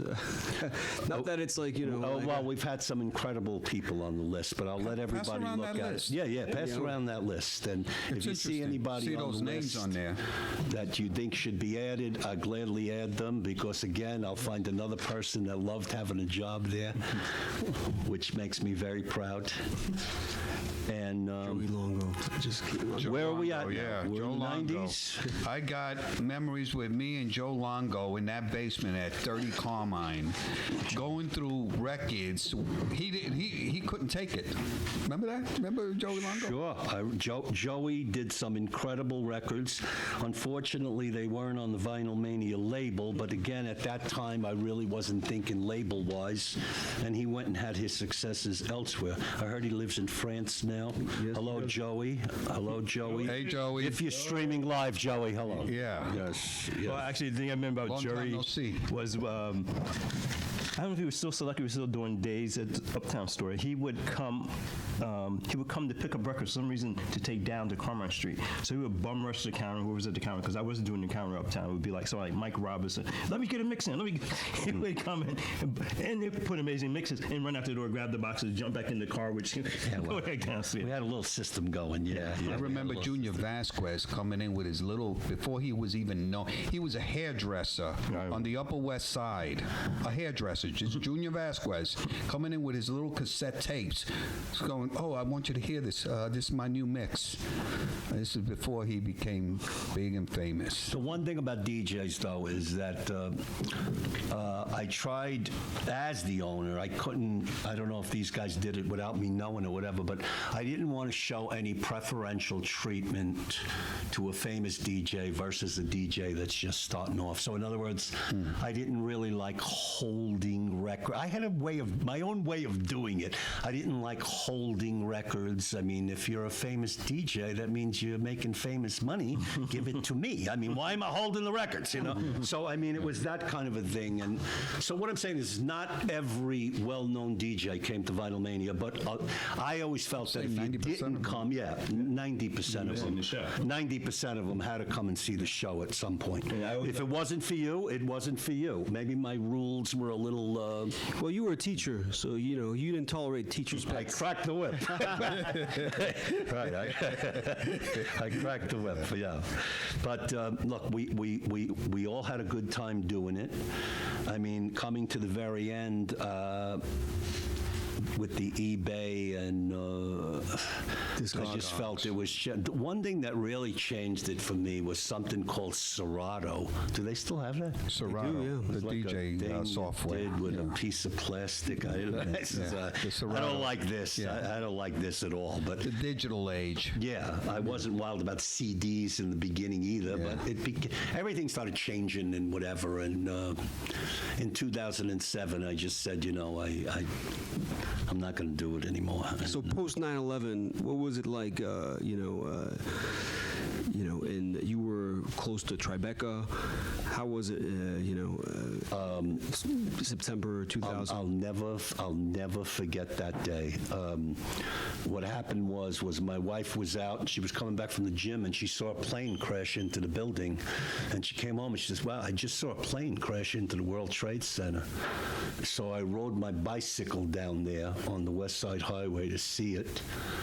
And I figured, I guess they'll put the fire out. I don't know. And then the second plane, But I went to VinylMania and opened it up at 10:30 that morning. And sure enough, there were people there, even with a crisis going on. They're there for their 12-inch singles. So we're there, and Sean Christopher, who worked with me at that time, comes running into the store. He lived in the Wall Street area. He was covered with all this dust. And he said, the building fell down. The building fell down. I mean, we were in there playing records. We weren't even thinking about it. I figured they had it under control. But yes, it could have put VinylMania out of business. It could have. It could have put VinylMania, because what happened was below 14th Street, and then it went to below Canal Street. In other words, you couldn't walk to VinylMania. You had to show identification because you lived there. Right. It was like a danger zone. So all of a sudden, I had none of my customers from Europe. I did a big European business. People, when they came to New York, they'd come right to VinylMania. I met so many people from so many different countries around the world. But the World Trade Center, what I did was I trimmed the staff down, unfortunately, and it was me, my wife, and a couple of employees. Kevin McRae was one of them that was there at the time. DJ Lithium was there with me during that crisis. But yeah, we hung in there. That's what we did. It was rough. It was rough. Well, the other big thing was, that's what I want to say, morbidly say, nail in the coffin. It's just that it was digital, like at least the early digital stores. Yeah. And I had a nitpick about track source, which was interesting because we sold a ton of records for those guys when they had a physical aspect to their business. Yeah. So my biggest problem was they would do these things in terms of promos. They would do a pre-release promo of a digital track, which is the dumbest fucking shit I've ever heard in my life. And a lot of our good customers go, they didn't want to say I have it because they bought it, for $1 or $2 more for the digital, which cost them like $3, I guess, or $4. Back then it was an MP3. Yeah, and so what they would do is we would make orders with our distributors, with Linda and Judy, and we have to cut the orders because I couldn't sell those copies because the guys already had, or girls in this case, would already have it on the digital. So I thought that was a really weird dynamic since we also helped build that business up to become what it became. It's track source. So the problem was I thought for a long time that they should be honest and say, hey, we're going to pre-release this as a promo digital track 2 weeks before the physical, or a month before the physical. I said, why would you do that? I thought it was something that was sort of demeaning, so it takes the spirit out of releasing. You're selling something physical.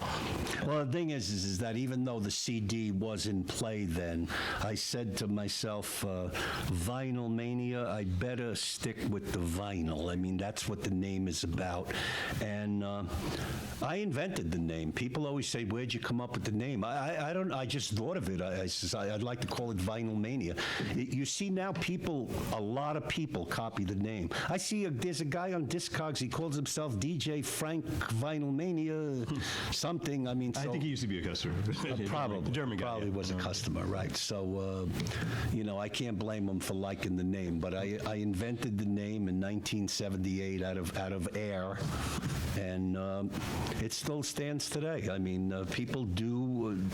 I think that it actually helps me on Discogs. I mean, I have great ratings, but people remember the store, and sometimes a lot of people, when they'll buy from me, they'll say, "Hey, when I was on vacation from Paris in 1994, I came to your store," and so I get a lot of that on Discogs of people that remember it, and I can't believe the effect that my store had on people, and I didn't really realize it until about, it might have been 5 years ago now. The review, we had a party. The Union party. Yeah, we had a party at the Bowery Ballroom with Joey Carvello, and I'd say, man, at least 150 people showed up. More, like 3, I think it's 4. Oh, I don't know, maybe more, but what I'm saying is people were coming up to me and my wife and saying, thank you so much. You were such a big influence on my life, and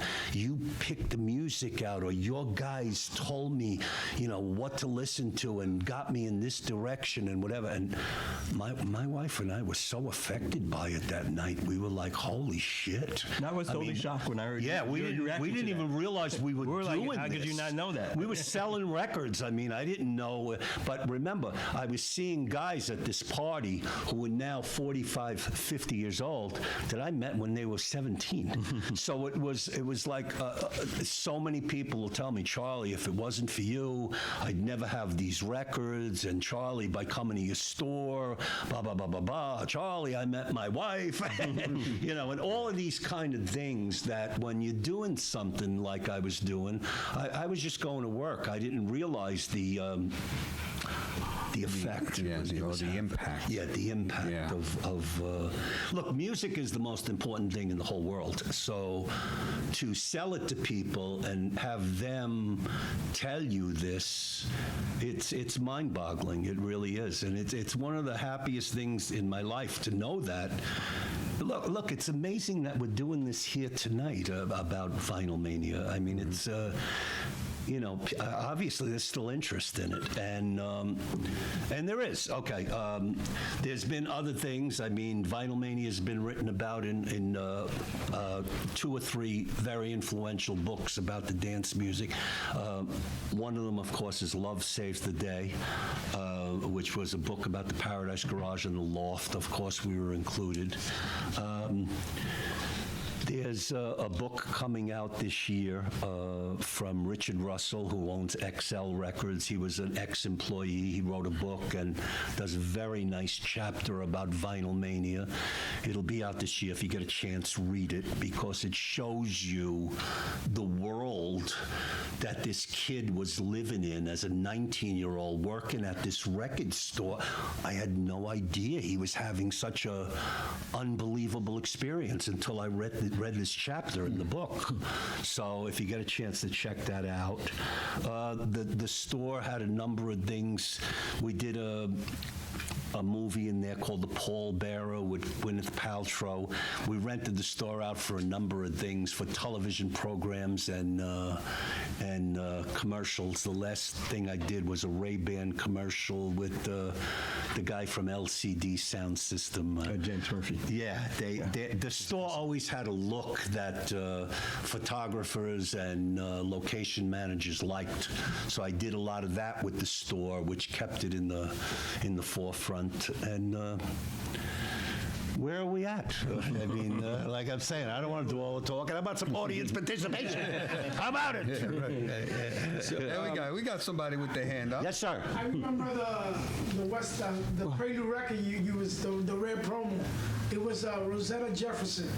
Rosetta Jefferson. Rosetta Jefferson. Yeah, that was a weird one. A weird one. Yeah. A weird one. More like that electro, like a freestyle record. Yeah, it was weird. It was weird, yeah. It didn't really quite sell, but there was always that one guy that said, you know what, I don't have that 112-inch on Prelude. Yeah.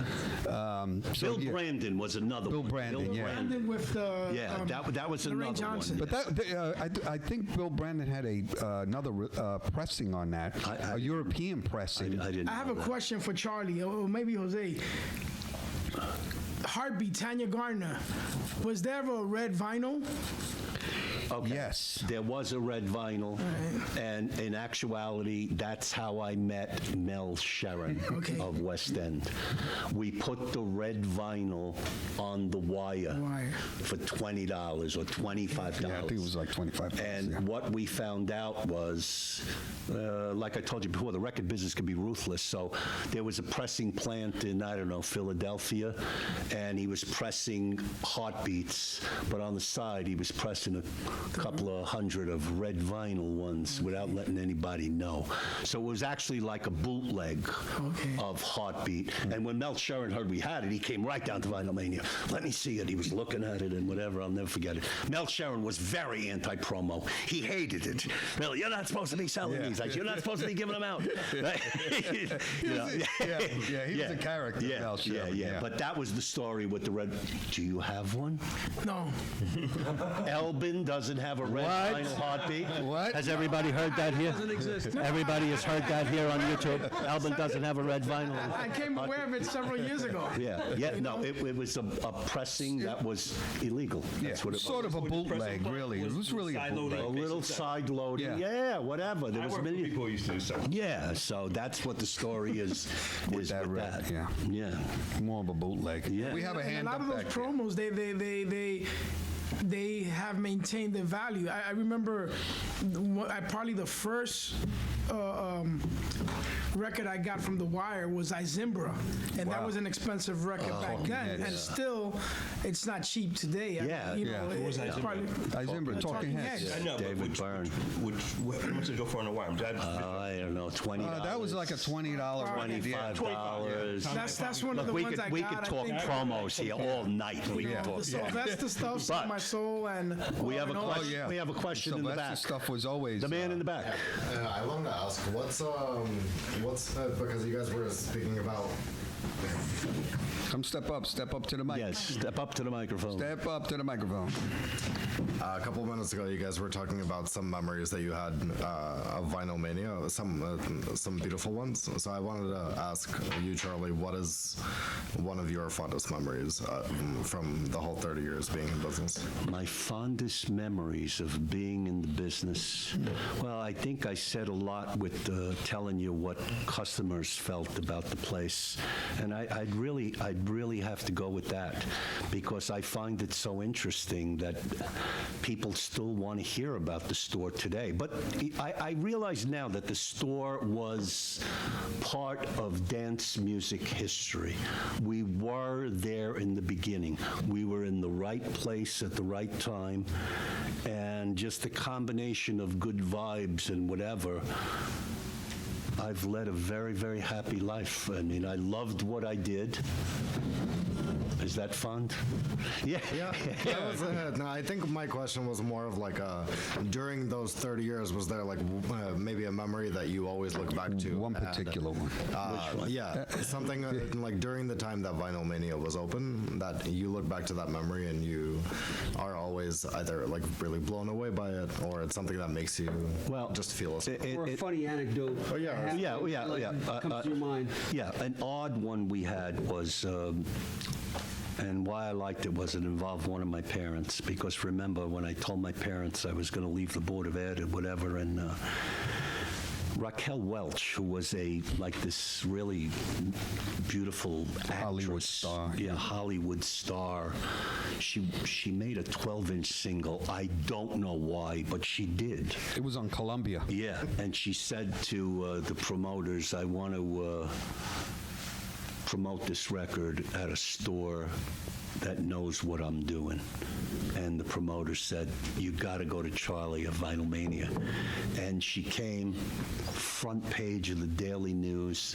But the best part of it was there was lines around the block to meet this lady. I mean, I didn't really know her work. I mean, I knew she was in movies, but it didn't mean that much to me. And she came to the store, but the greatest part of it was that my father, remember, the guy that didn't want me to go into the record store, had the greatest day with her that day. And I have a lot of pictures of that day, too. I didn't bring them, but that made me so proud that the store was really something. I mean, if a Hollywood star is asking to come and stand on our counter, I mean, it was a tiny little store. It was no bigger than this room. I mean, it was pretty small, yeah. So that's something that does stand out for me. I'm sure there's more I could think of, but that's just one off the top of my head. Actually, 60 Carmine was the biggest one, right? Maybe that Upper West Side store was bigger. I don't know. I don't think so. I don't know. No. But, wasn't as, well, it was longer. The Upper West Side one was longer. Narrow, like- Yeah, but Carmen's more like a square box right there. It's it was more roomier, Has wider. anyone found any name on the list, or can they add to the list of someone that they might have did business with? Johnny D. He's dead. Johnny DeMario. Yeah, okay. He's Yeah, on. James Vincent. That's what. Did you know? You got to put on the. Because when I went out to Unique to work, I picked up a lot of his accounts, which mean eventually I ended up getting you as an account. No, actually, with Unique, they wouldn't give me 2 accounts because I had most of the 12-inch accounts for the country. I think Steve kept you and Rock and Soul. Yeah. So everybody, the rest of the whole country, and eventually the rest of the country, the world, I ended up getting for accounts. But the question I was going to ask you was, Jesus, there's a point somewhere in there. There was a point somewhere I totally lost it, so maybe I should leave beer alone. Anybody else? I'm more of a token in the drinkers. It goes with the show. It goes with the show. But I just, I've been working at a record store. I've been working at record stores since 1996. because you love it. Because I love it. Because you love it. Because it's therapeutic. Yes. And because it's also like you're part of a community. Yes. There's aside from the business aspect, there's also like a little social work that you're doing. But you were prior to that a teacher, so you had it in your DNA. But I just wanted to point out something is that you might not realize this, but you created a business pattern among record stores in all over the world. As far as you have a promo. What is that? This is pre-eBay, pre-Discogs, pre-internet. Let's put a price on this and create, stimulate a demand to the customer. And all the record stores, used record stores in the world that sell club music, used disco, they all are based on your pattern. I mean, which is not even a pattern. You just, rolled with the punches back then. remember the story I told you? It all started with Victim. The guy wanted to pay $8 for Victim. And I said, wow, what's up with that? I mean, why would he want to? And that's when I learned these things are not easy to find. I must have sold it. You created that hustle.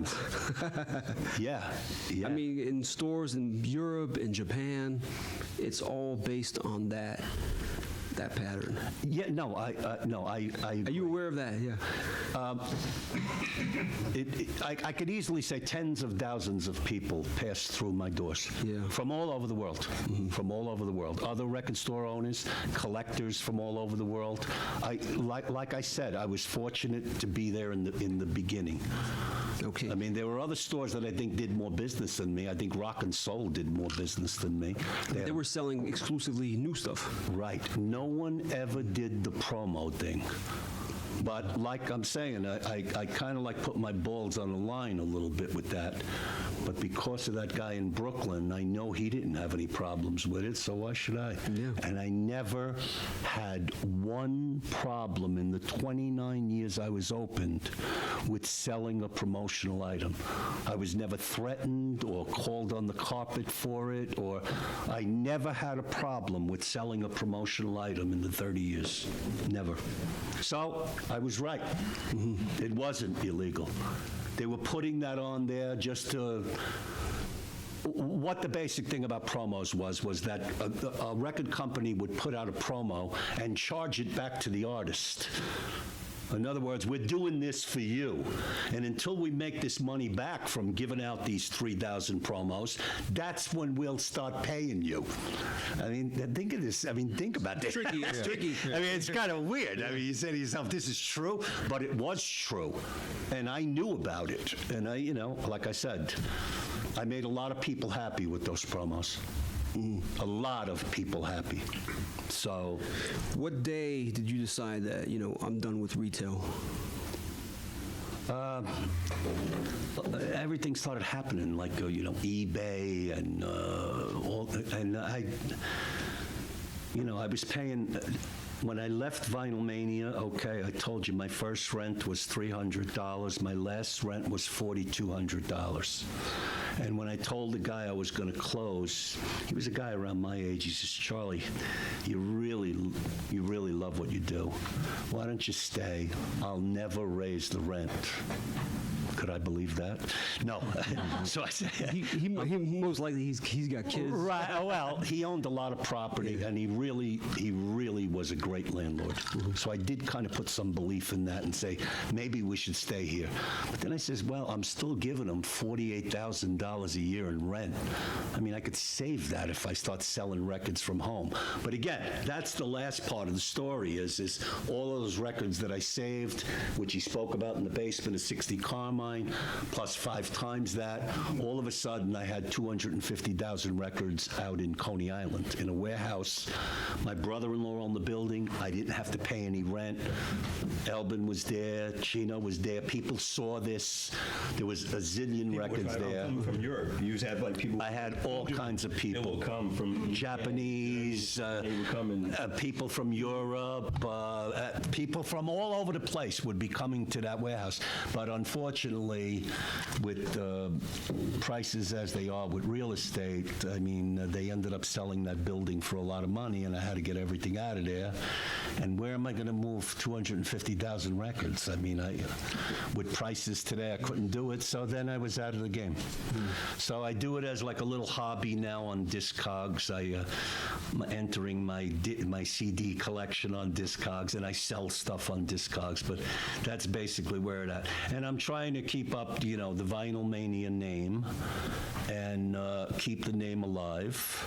And with good friends like Toshi Moriguchi, we put out a 7-inch single of Love Heartache in memory of the 12-inch. Because where is that 7-inch? That 7-inch is right here, which we will show you on camera now. And this was a Toshi idea, which I thought was very cute because it is showing the original label. Yeah. And it's kind of like a Larry dedication thing or whatever. So I thought it was a cute idea.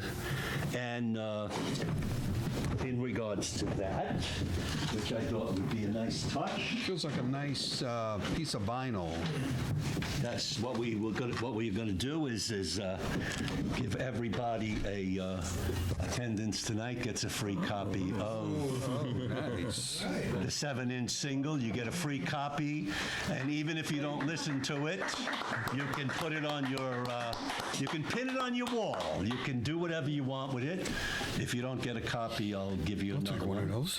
One for Yes. Jose, one for Stewart, of course. And Original stays in my crate still. Yeah. yes, give one to everybody. Elbin, everybody gets one. There you go. Thank you. You need more, they're right here. I wanted to bring one for everybody in attendance. Feels like a nice. No, it is. It sounds very good, too. Wait, what are you saying? John's got a question. Yes. Thank y'all for tonight. Each of you could throw us one record or one 12-inch that personally touched you and changed your life? Oh, wow. There's so many of them. One 12-inch that, gee, I'm going to go with Victim by Candy Staten because I love the song, and the song changed my whole life in regards to the business. So I would pick Candy Staten Victim as my record of, not of all time, but what I'm saying is a big influence on everything that happened. For me, I guess would have to be early on. So Lolita Holloway, Hit and Run. That's that's an amazing record from start to finish, and why it's not worth a lot of money just blows my mind. 'Cause you can't remember, get it. it could have been commercially released. It was a commercial release. That added. But even the promo is not worth that much. So there's probably a lot of them around since it was commercially released rather than promo only. That could be the answer. Yeah, and then Carl Craig sampled it and made Throw, and Throw is probably more expensive nowadays in the market than like Hit and Run. Who sampled it? Carl Craig. Yeah, Throw with a break. Oh, yeah? Yeah. I'm out of touch. I need to hear that one. I don't even know if I have a favorite one because it's like picking your favorite kid, and I don't have kids, but yeah, it's a hard one. That's a hard one. Yeah. That's a hard one. No, not quite. I have a joke about that, but I won't tell you. But I don't know. That's the only way I could think about is like when you use Internet Challenge. I was your 10 favorite albums. I just realized with a lot of certainty, I'm not an album person. I've always been a single person. So it's way too many to think of. I'm trying to think of maybe I can connect to one of the first early ones I would have bought from Carmine Street, which would have probably been around. I didn't start coming to Carmine Street to 80, 81, somewhere around that time period.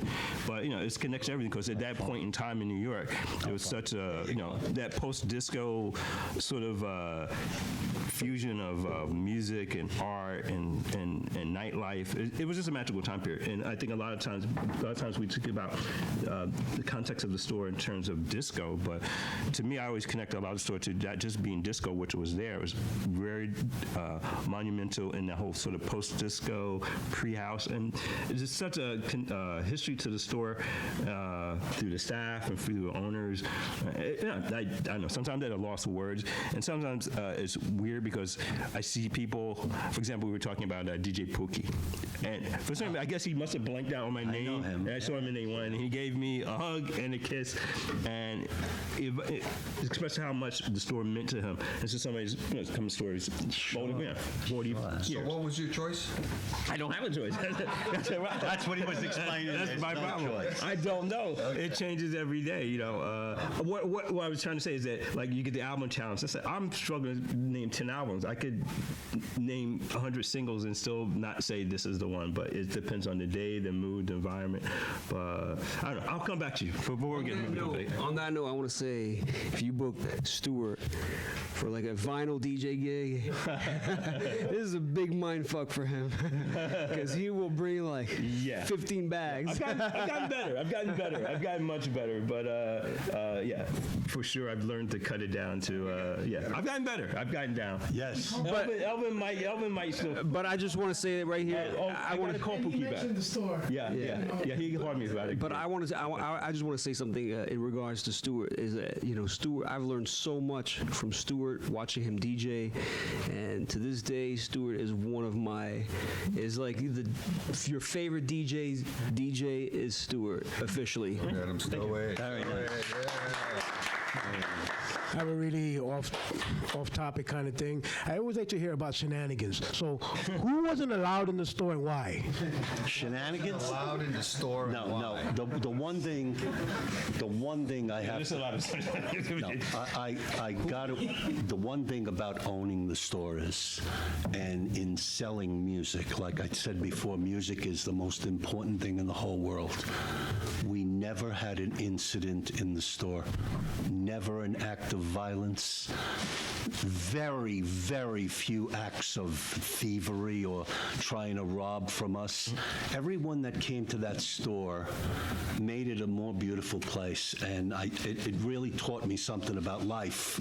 That when you're selling something that people like, there really wasn't anybody that wasn't welcome in the store. I mean, everyone was welcome in the store. The one thing I'll say in relation to the ladies here, the store was 95% male. 95% male. If a girl came, it was usually a girlfriend or a wife of the DJ or guy that was there. And what I'm saying is, if you got 95% guys and you don't even have one fight over 30 years, I thought it was an absolutely incredible thing. That's a good point. Yeah, and it was the environment that we created, and so no shenanigans. I mean, everybody was welcome. And also, like, even when it was sort of the bulk of customers, it might have been like, I call it the sausage fest. Even during my time here, I try to really reach out and make women feel comfortable there too, because I think there was some things, you notice how I did the counter a little bit different from the way, say, Jarrell and Manny did it. Everybody had their own style who did the counter. So, I mean, he was he was more techie. There would be people actually that come into the store and say, Charlie, can you play me some records? Because I like more of a jazzy house. I was into like that vein, and there were people that were like, get lost.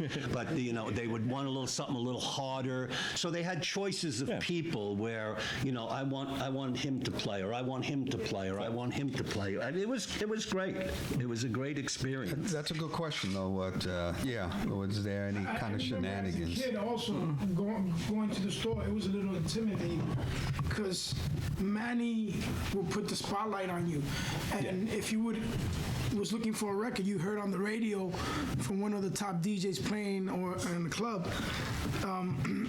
he made you sing the record at the store, and everybody's like watching you, and you didn't want to sing, but you had to ad-lib, certain, and some records were instrumental, no vocals, they were kind of difficult. Right. But you are a classic example of exactly what I'm supposed. You came into my store as a young man and grew up there with us over the 30 years. You were coming practically from the beginning. I actually, the first store, the small little shop with the 30. Closed on 30th. Yeah. I remember I was with my cousin and another friend of mine, and we actually, I think we were cutting school. A great place to cut. It was great. It was a great place for that. You don't get in trouble. I got to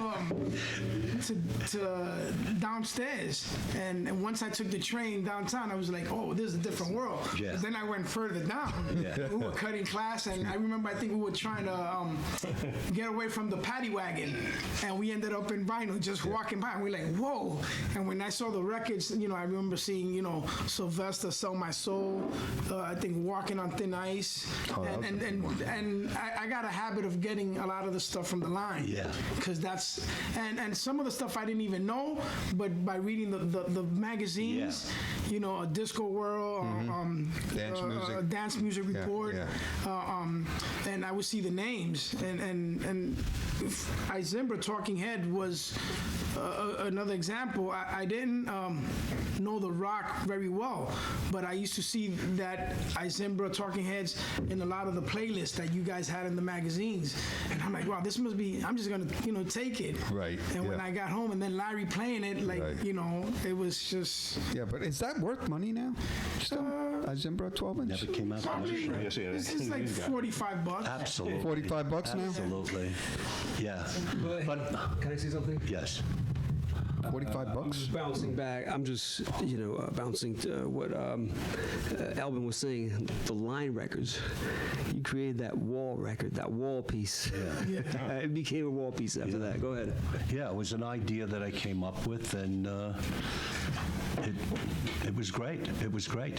I don't want to change the subject, but one of the things I was talking about, how people were influenced by VINYLMANIA. There is a man in this room that has been pro-VINYLMANIA from the day I met him, which is Toshi Moriguchi. And Toshi has helped me in many, many ways, especially when I had to move all of those records out of the warehouse. He was a tremendous help, but he's been a great guy, and he's always looking for new ideas for VINYLMANIA and what to do.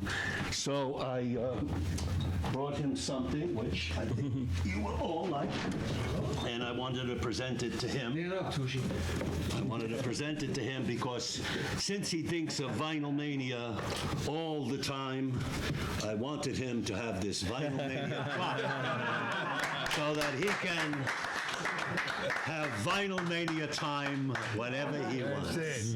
And it is something you could do with the record that I gave you.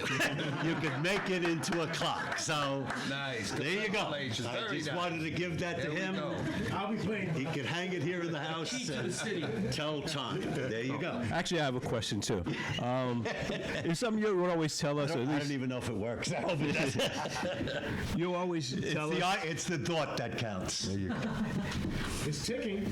Been a good friend. He's been a good friend. Someone actually, you always had this ideal. You would say it's a show. It's a show.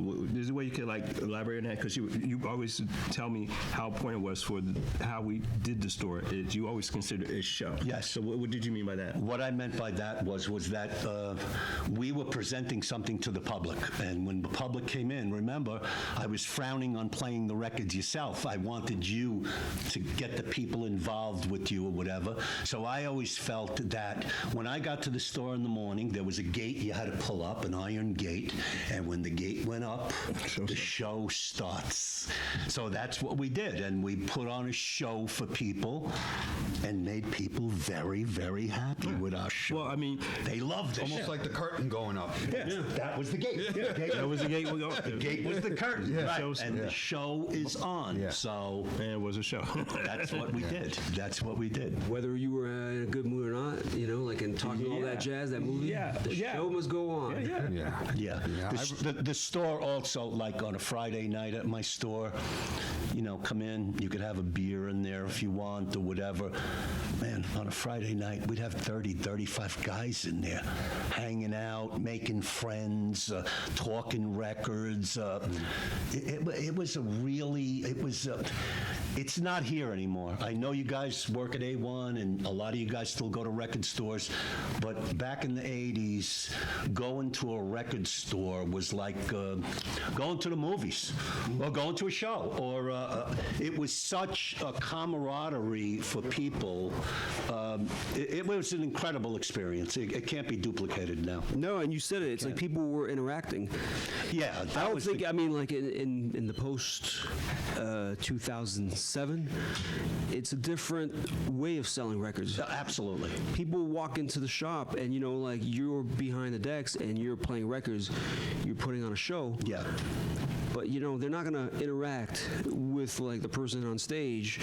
They're just going to Shazam, which changes the whole dynamic. Absolutely. Yeah. Absolutely. Well, it's a different our staff ballgame now. were walking Shazams. They were. Yeah. Yeah. Absolutely. I mean, you know, you mentioned earlier that You could hum a melody or, Right. you know, emulate a little, like, beatbox beat, and you would be able to, like, you know, oh, that's that. yeah. I had some incredible people work for me too. I think also, like, you know, like the talent of a business owner is to surround yourself with the best, you know, or with people that know their stuff and that are passionate and, you know, that are having a good time. Because if, like, you know, if they're not having a good time, they're going to be miserable. And, you know, like, as you said, you know, good vibes are so important, you know. Look, I think owning a record store, I can tell you this, I didn't become very wealthy at it, but I loved what I did. And I think that people that work in record stores really want to be there. Yeah. That's why they're there, okay? Sometimes money isn't the most important thing in the world. It is a very important thing in the world, but I think that happiness is extremely important. And it makes me feel real good that people that work for me were happy, you know? So, Yeah. I mean, that's a whole nother factor. I mean, that's so important.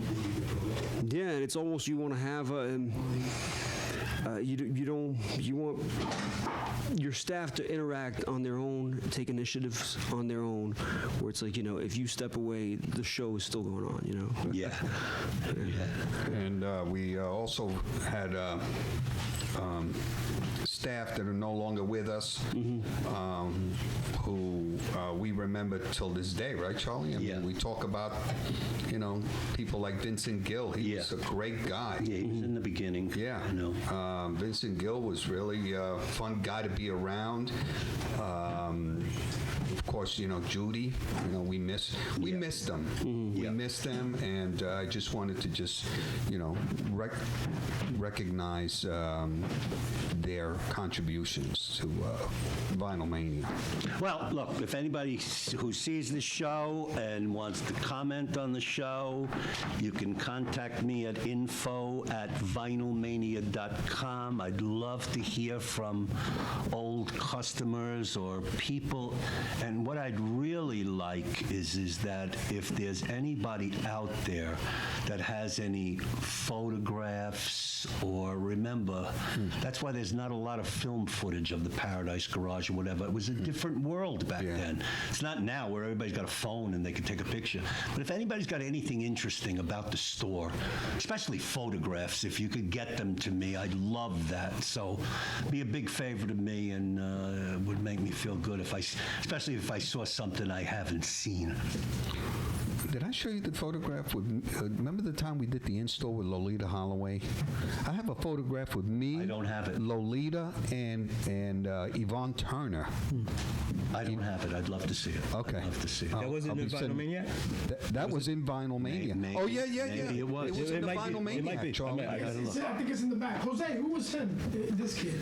Remember he? That's Eggy. Eddie Jimenez. Yeah, Jimenez. Yeah, he used to help me out a lot. Yeah, Eggy was a good kid. Yeah, all rolled up. rolled up. Yeah. I had great kids working for me. I had great kids. And Alex Alvarez got to work at very good. right? Alex Alvarez. Yeah, they work good. Actually, You're Alex- all on that list. I don't know if Yeah, you've looked Alex at is the on it. list. Yeah, but- look at the list. Like Alex was amazing because he was just like 17. He started working maybe 20. He wasn't even 21 when he started working with us, Alex Alvarez, and he had this history. Like he knew disco. Like we were like, how could you know this? He grew up, I guess, with his mother in disco, but it was just amazing that he. I saw him. I said, "You're hired. You're hired. I want you." Yeah, he knew what he was talking about. You had to know what you were talking about. Really, there was no getting around it. I'm looking at the list right now, and it's like, Charlie, you're so thorough because everything is like in alphabetical order. I put all the names in alphabetical order. But if you know, if Jose wants to read some of these names and just Mike so that Foster. people can like Mike react Foster worked for us on and Sundays. comment on YouTube. Go ahead. Foster. He worked at Unique. I think he worked at Sony. He was at the major label. This guy from Chicago. He did Sundays for us because I actually went to Unique. I got I'll put his him on the account. list. I'll put him on He the passed list. away, so I just. Who passed away? Who passed away? What is that? I'm not too sure. What's this? I don't know what that is. That's probably Vodka? I think that water. No, it's not vodka. We're gonna assume it's water with you. But I'm going to have a vodka. That's for sure. Okay, where are we at? Jeremie. What? Jeremie left? Ah. He left the room. I have a question for Elbin.